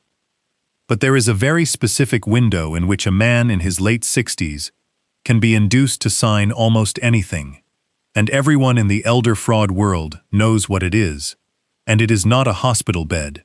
It is a wedding. It is the emotional saturation of a wedding. It is a father who has been told for 11 months that he is an embarrassment, who is suddenly, at the reception, at the peak of the champagne, and the string quartet, and the joy, pulled aside by his beaming new son-in-law, and told, "Ted, come here, sit down, look, I'm family now. Let me take care of you. Sign this, and never think about it again." And there is a notary present. There is always a notary present at a large wedding, because of the marriage license. Elena said, "They are going to get you to sign in the ballroom, and you are going to be so happy, and so relieved that everything went well, and so grateful that anyone still wants you. And Mr. Marsh, forgive me, but they have spent 11 months making absolutely sure you feel that way," she said, "and you're going to sign it." And Frank Delgado, who had known me for 30 years, said quietly, "Except that this time, the old man knew he was being hunted. I want to tell you about the last conversation I had with my son before it all came apart, because Marcus deserves better than to be a footnote. I drove up to Bellingham on the 2nd of January. 4 hours. I did not tell him why I was coming. We sat in his backyard in the cold with a fire pit, and Oliver was asleep upstairs, and Denise had gone to bed and left us alone with a deliberateness I appreciated. And I told him, all of it, everything. Marcus did not speak for a very long time. And then my son said, "And I will remember this until the day I die. Dad, I need you to hear me say this. I have not asked you for anything, and I am not going to ask you for anything, and I don't want your money, and I never have." And then he said, "But I want to ask you something else." He said, "When this is over, and you're going to win, I know you're going to win. That's not what worries me." He said, "When this is over, is she still my sister?" And I sat in a lawn chair in Bellingham with my son, and I looked into a fire, and I said, "I don't know, son." I said, "I'm not doing this to punish her." He said, "Then why are you doing it?" And I said the truest thing I have ever said out loud.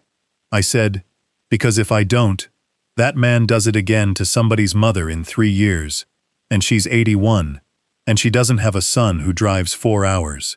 Marcus put his hand on my arm. He said, "Okay."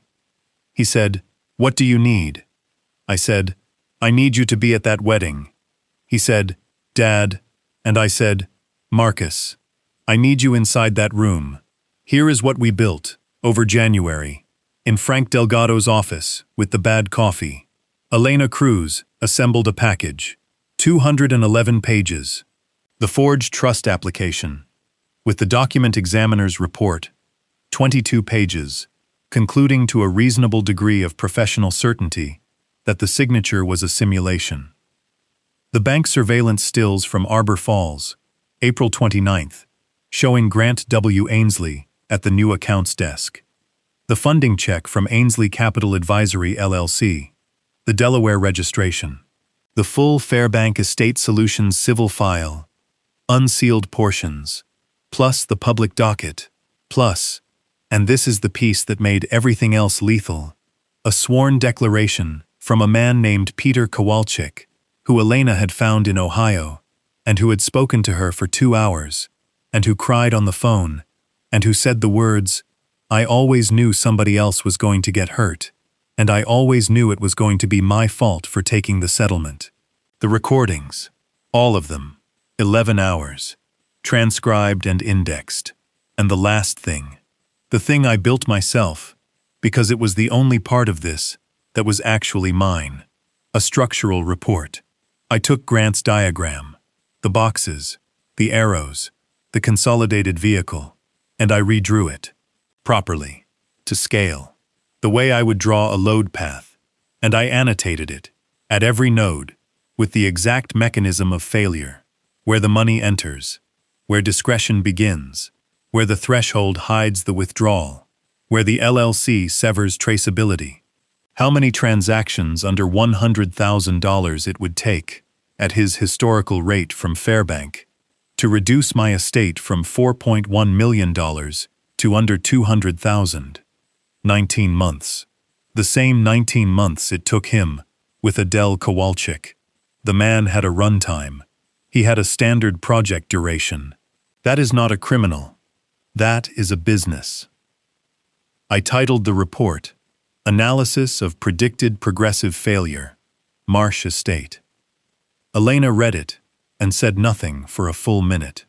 Then she said, "Mr. Marsh, I've been doing this for 19 years, and I have never once had a victim hand me a better exhibit than my own experts could produce." And I said the only thing that was in my head. I said, "I'm not a victim. I'm the guy they call after." The package went to the county prosecutor's office on January the 22nd. It went, specifically, to an assistant district attorney named Renata Cho, who runs the Elder Financial Exploitation Unit, and who Frank Delgado had known for 11 years. She called Frank 48 hours later. She said, "Is your client available Monday?" Frank said, "My client is a 69-year-old forensic structural engineer with 206 depositions on his resume." He said, "My client is extremely available." I sat with Renata Cho for 6 hours on a Monday in January. She was 39, and she had a legal pad, and she took me through every single page of that package with a level of hostility that I recognized instantly and respected enormously, because she was doing exactly what a defense attorney was going to do, and she was doing it first, and in her own office, where it was safe. She tried to break me for 6 hours. She could not, for the same reason nobody ever could. I never said a single thing I could not prove with a document. At the end of it, she put down her pen, and she said, "Mr. Marsh, I'm going to be honest with you, because I think you can handle it." She said, "We have him. On the trust account alone, we have identity theft, forgery, uttering a forged instrument, and wire fraud. The Fairbank history gives us pattern. The recordings give us intent. This is not a close case." And then she said, "And I want you to hear this part very carefully." She said, "Your daughter is not charged in this package." She said, "And if you want me to build a case against her, I probably can. Not on the account. On the conspiracy. It would be hard, and it would be ugly, and I would need you to testify against her, and she would very likely do time." She said, "That's your call. Not legally. Legally it's mine. But I'm telling you, I'll take your view seriously, and I'd like to hear it." And I sat in that office, and I thought about my wife. I thought about a woman in a hospice bed in Cedar Ridge, holding my hand, and saying, "Don't turn into a stone." And I said, "Miss Cho," I said, "My daughter is 38 years old, and she has been lied to for a year by a professional. And she made a choice I will never fully forgive, and she is going to have to live in the wreckage of that choice for the rest of her life." I said, "I'm not asking you to spare her. That's not mine to ask." I said, "I'm asking you to let the evidence do it. Take the recordings. All of them. Take the one from October 11th where she says it's going to be ours anyway." I said, "Put it all in front of a grand jury and let them decide what she is." I said, "I am not going to be the man who chooses." Renata Cho looked at me for a long time, and then she said, "All right." And then she said, "Mr. Marsh, there's one more thing, and it's operational, and you're not going to like it." She said, "We want to arrest him at the wedding." I said, "Absolutely not. I want you to know that. I want it on the record." I said, "No." I said, "There are 180 people in that room. My grandson is going to be in that room. He's 5. He is going to be carrying the rings." And Renata Cho said, "Mr. Marsh, do you know why he needs the wedding?" I said, "The notary." She said, "Correct. And do you know what happens if we pick him up on a Tuesday in his office? She said, he lawyers up in 11 minutes, and the paperwork he's been building for 11 months goes into a shredder, and we go to trial with a good case instead of an overwhelming one. She said, but if he walks into that ballroom on February 14th with a folder in his hand, she said, then he's carrying it on his person in front of 180 witnesses. She said, we don't need him to confess. We need him to bring the document. And I sat in that chair, and I understood, with a sick and total clarity, exactly what she was asking me for. She was not asking me to skip the wedding. She was asking me to make him need it. Which brings me back to the gate. I want to explain what I actually did in those final 3 weeks, because it is the only genuinely cruel thing I did in this entire story, and I have never pretended otherwise. On January the 28th, I called Paige and I told her I had liquidated. I told her in my small, fogged voice that I had spoken to a man at the bank, and that I had gotten confused about some paperwork, and that I had gone ahead and moved things around, and that I had, and here I let a long, uncertain pause sit on the line. I had gotten a cashier's check. Silence. Then, a check, Dad, I said. They said it was cleaner, simpler. I don't know, honey. It seemed like the right thing, I said. It's a lot. It's $412,000. I could hear her breathing. I said, I want to bring it to the wedding. I want to hand it to you both. In front of everyone. And I said the last part very slowly, because it was the hook, and because I hated myself for how well I knew it would set. I said, I want to do one thing right, Paige. I want people to see me do one thing right. She said, Dad, that's okay. Kay. Let me talk to Grant. She called back in 90 minutes, and her voice was different. It was warm. It was the warmest her voice had been with me in 3 years, and it was the most frightening sound I have ever heard. She said, Dad, Grant says that's beautiful. He says he wants to do it properly. He says there's some paperwork to make sure it's done right, tax-wise, so nobody gets hurt. She said, he'll bring it to the reception. It'll take 2 minutes, she said, and Dad, we're putting you back at the head table. And there it was. 11 months of being an embarrassment, and $412,000 bought me a seat at my daughter's head table. I said, thank you, sweetheart, and I hung up the phone, and I walked out to the garage, and I was sick in the utility sink. The check was real, incidentally. People always ask that. It was a genuine cashier's check for $412,000, drawn on a real account, and it was in my breast pocket, at the gate of the Hartwell Country Club, on the afternoon of February the 14th. Renata Cho wanted it to be real, and Frank Delgado wanted it to be real, and Elena Cruz wanted it to be real, and I wanted it to be real, and we all wanted it for slightly different reasons. They wanted it because a genuine instrument, drawn and physically present, converts a plan into an attempt. I wanted it because I needed to know. I needed to know that if, at any point in that day, my daughter had pulled me aside and said, Dad, forget the paperwork, forget the money, just walk me down the aisle, I would have handed it to her and never spoken a word of this to anyone. I want you to understand that. Because I have been asked, many times, whether I gave her a way out. I gave her 412,000 of them. And now, the gate. Because there is one thing I have not told you, and it is the thing that still, 2 years later, wakes me up at 4 in the morning. I was not supposed to be turned away. That was not the plan. Nobody planned that.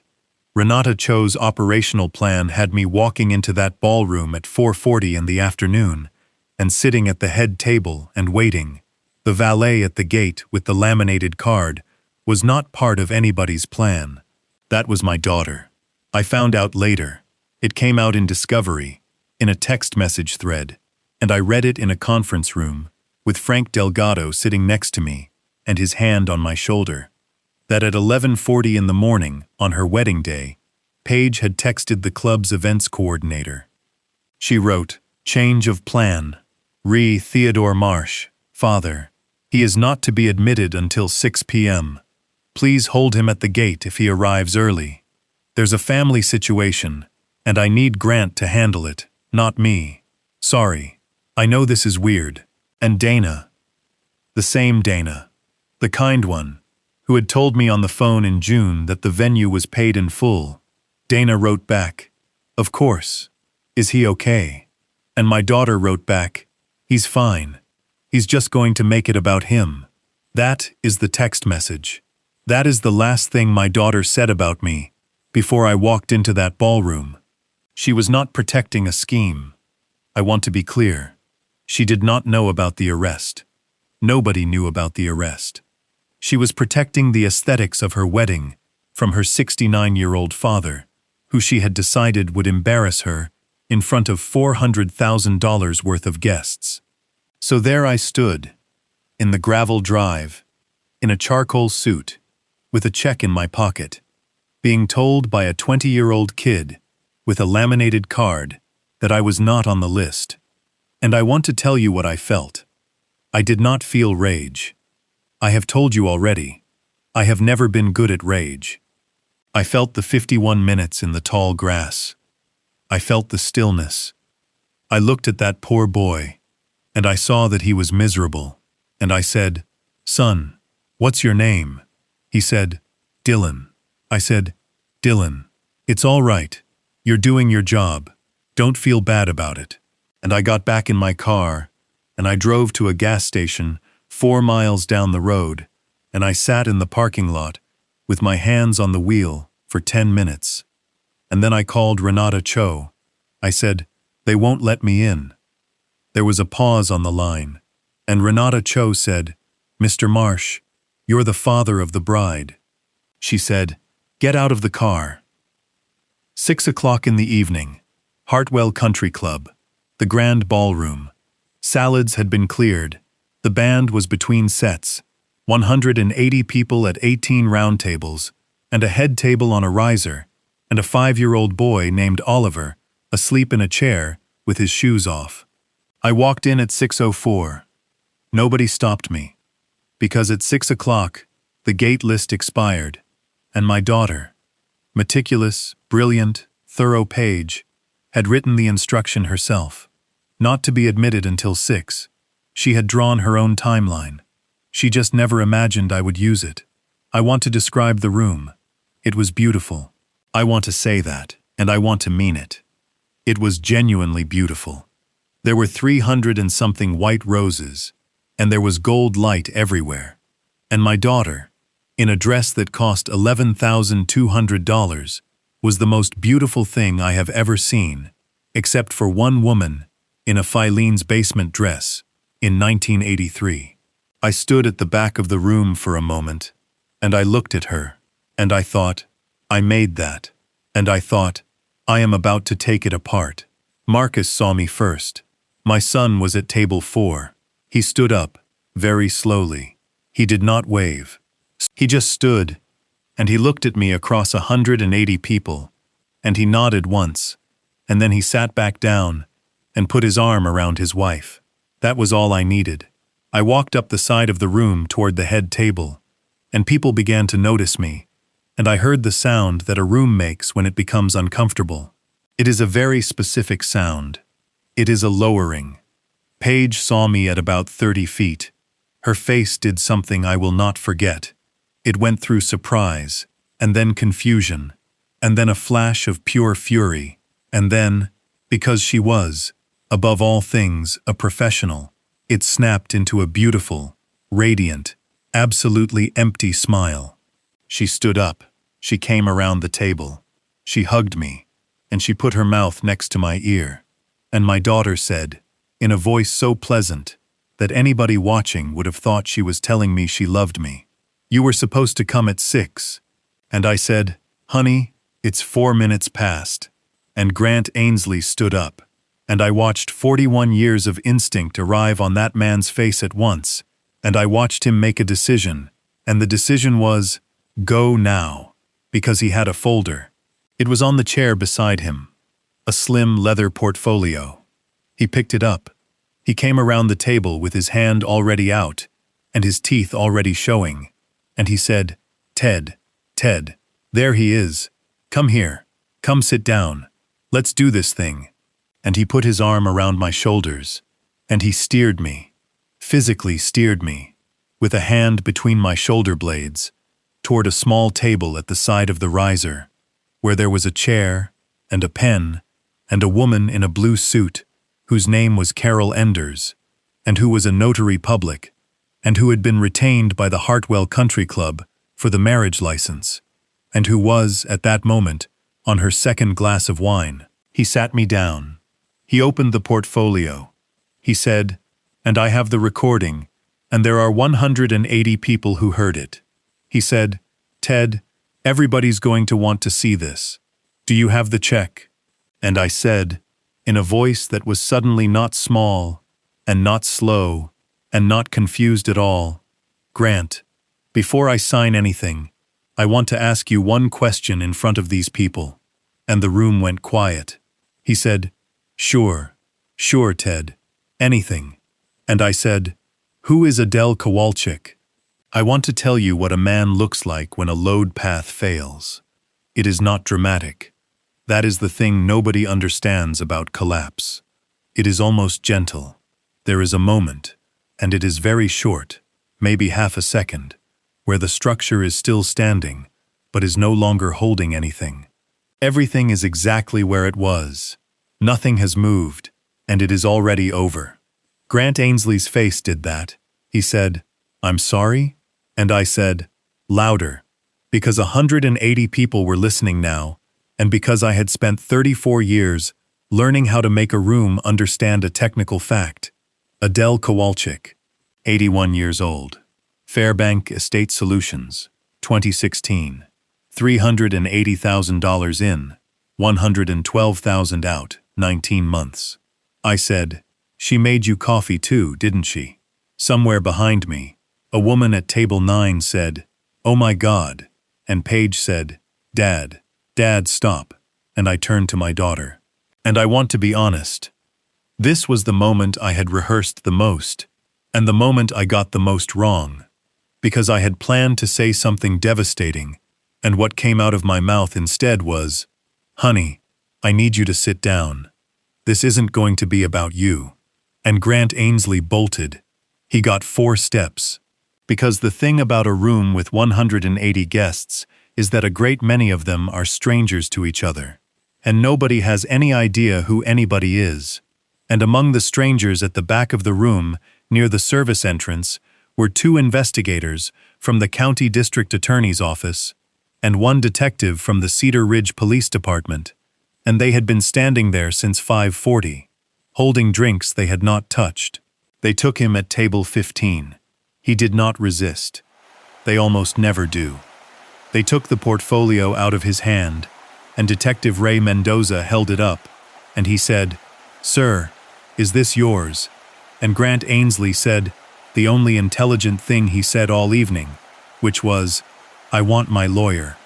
Inside that portfolio, folded and clipped and tabbed with a small yellow flag that said, Sign here, was a limited power of attorney and discretionary trading authorization granting Ainsley Capital Advisory LLC transaction authority over the assets of Theodore R. Marsh, with a threshold of $99,000 and a signature line and a notary block. He had carried it into the room. He had carried it 400 yards past a valet with a laminated card, into a ballroom with 180 witnesses, and put it on a table in front of me, and asked me for the check. I did not need him to confess. I needed him to bring the document. The room came apart. I am not going to romanticize this part. It was awful. There was screaming. Grant's mother, Vanessa, screamed at me, across the ballroom, in front of everyone, and called me a jealous, bitter old man, and she had to be physically held back by her own husband, who I noticed, even then, was not looking at me.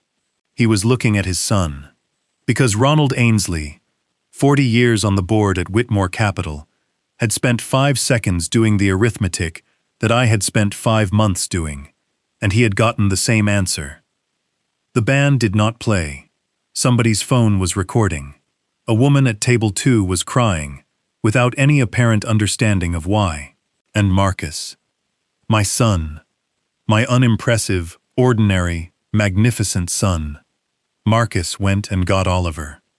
He walked to the head table, and he picked his sleeping 5-year-old off a chair, and he carried him out through a side door into a hallway, and he did not look at anyone, and he did not say anything, and he did the only thing in that entire ballroom that mattered.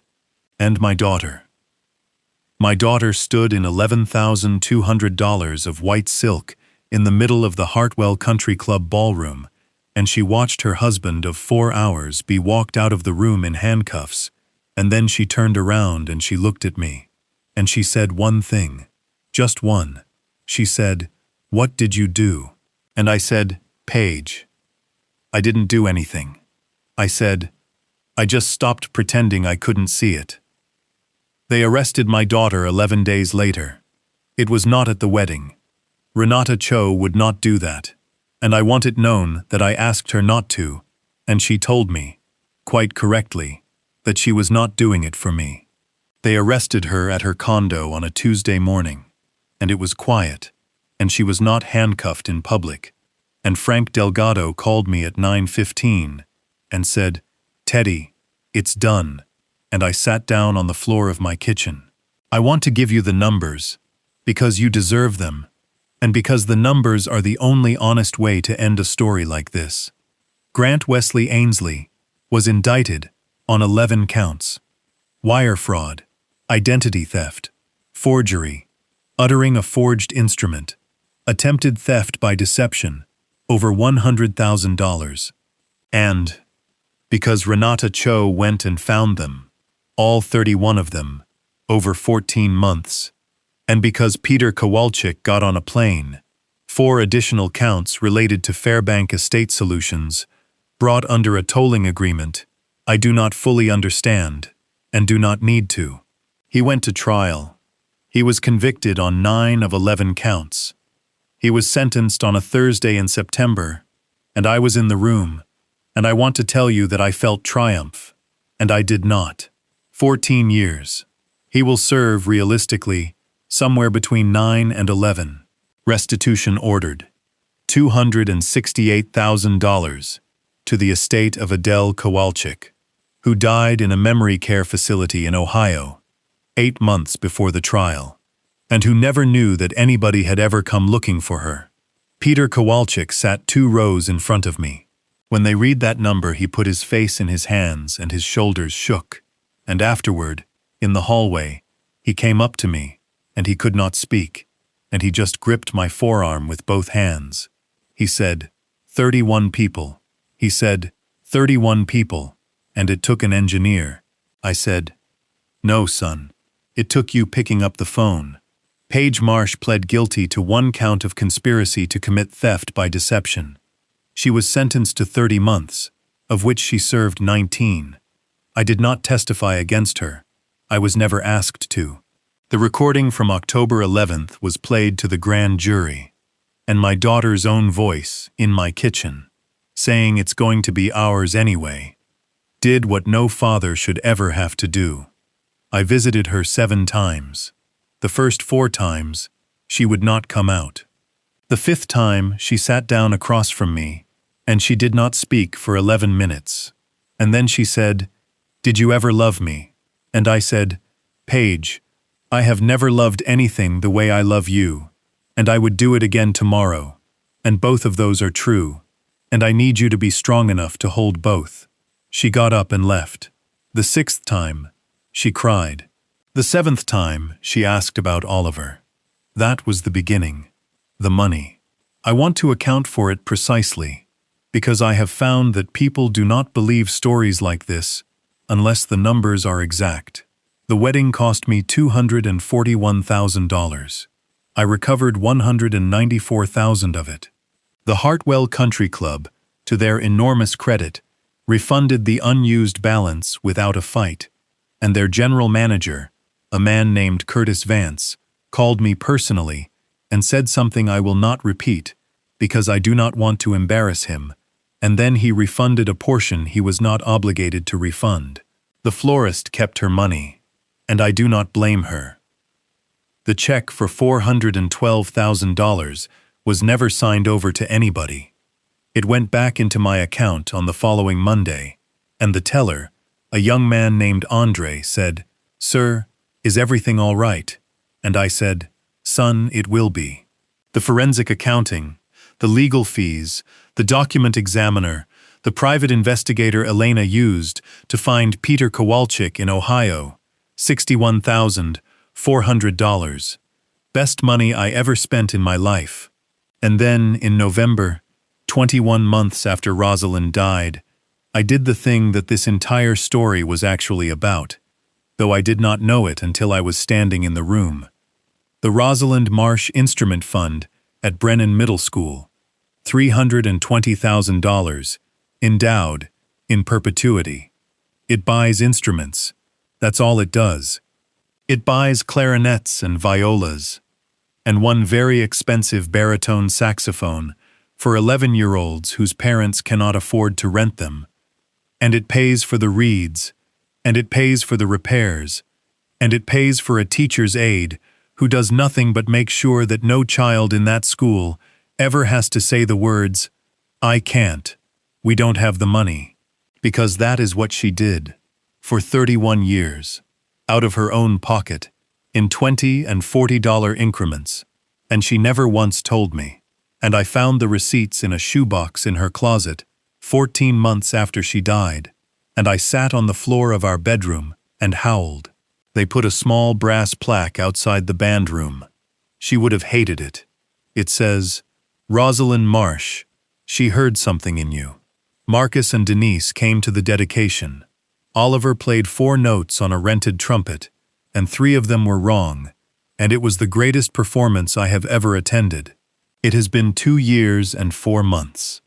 I sold the house in Cedar Ridge, and then, at the age of 70, I did something that I want you to sit with for a second, because I think it might be the only piece of advice I have. I took the blueprints out of the second drawer of my workbench, and I built the house, 2 bedrooms, on the coast. It took 14 months, and it went 11% over budget, which is, for a man of my profession, a public humiliation, and I did not care, even slightly. There is a music room. It faces east. The span is 51 feet, with no interior column, and it works, and I know exactly why it works. And every morning, the sun comes through that window and lands on a piano that nobody in this house can play. Paige came home in April. She lives in an apartment in Bellingham, 4 blocks from her brother, and she works in the back office of a nonprofit, and she is 39 years old, and she is starting over from absolutely nothing, and she has not asked me for $1 single. She comes to the coast on the first weekend of every month. We do not talk about it, not yet, maybe not ever. I've stopped needing to. She sits at the piano, and she doesn't play it, and I sit in a chair by the east window, and I don't say anything. And last month, for the first time, she fell asleep on the couch in the middle of the afternoon. She fell asleep in my house. Do you know what that is? Do you know what it means when somebody falls asleep in a room with you? It means they are not afraid. I have thought a great deal about what I would tell you if you have somebody in your life who has decided that you are an embarrassment. And I want to be careful, because I do not think what I did was heroic, and I do not entirely think it was right. I broke a promise to my wife. I got quiet, and I got careful, and I waited. But here is what I have come to believe. Rosalind did not tell me not to wait, because waiting is wrong. She told me not to wait forever. And the whole art of it, the entire art of a life, is knowing the difference between the waiting that is patience and the waiting that is surrender. They looked at a 69-year-old man in a jacket he'd worn to his wife's funeral, standing in a corner, saying nothing for 40 minutes. And they saw an embarrassment. They saw something worn out, something in the way, something safe. They should have asked themselves why it was so quiet. Because I have stood in a lot of wreckage in my life, and I will tell you the one thing I know for certain. Nothing that ever fell down was surprised at the moment it fell. It knew. It had known for years. It just went on, holding the weight, and holding the weight, and holding the weight, right up until the day it decided it was finished. And then the whole thing came down at once, and everybody in the world called it sudden. I am not a monument. I'm not a stone. I was just load-bearing, and an old lion doesn't roar to warn you. He only roars once, when it's already too late to run. If this story meant something to you, do me a favor. Leave a comment, and tell me about the moment you stopped apologizing for taking up space. I read every one. And if you're new here, subscribe. There's always another story, and there's always another lion in the grass.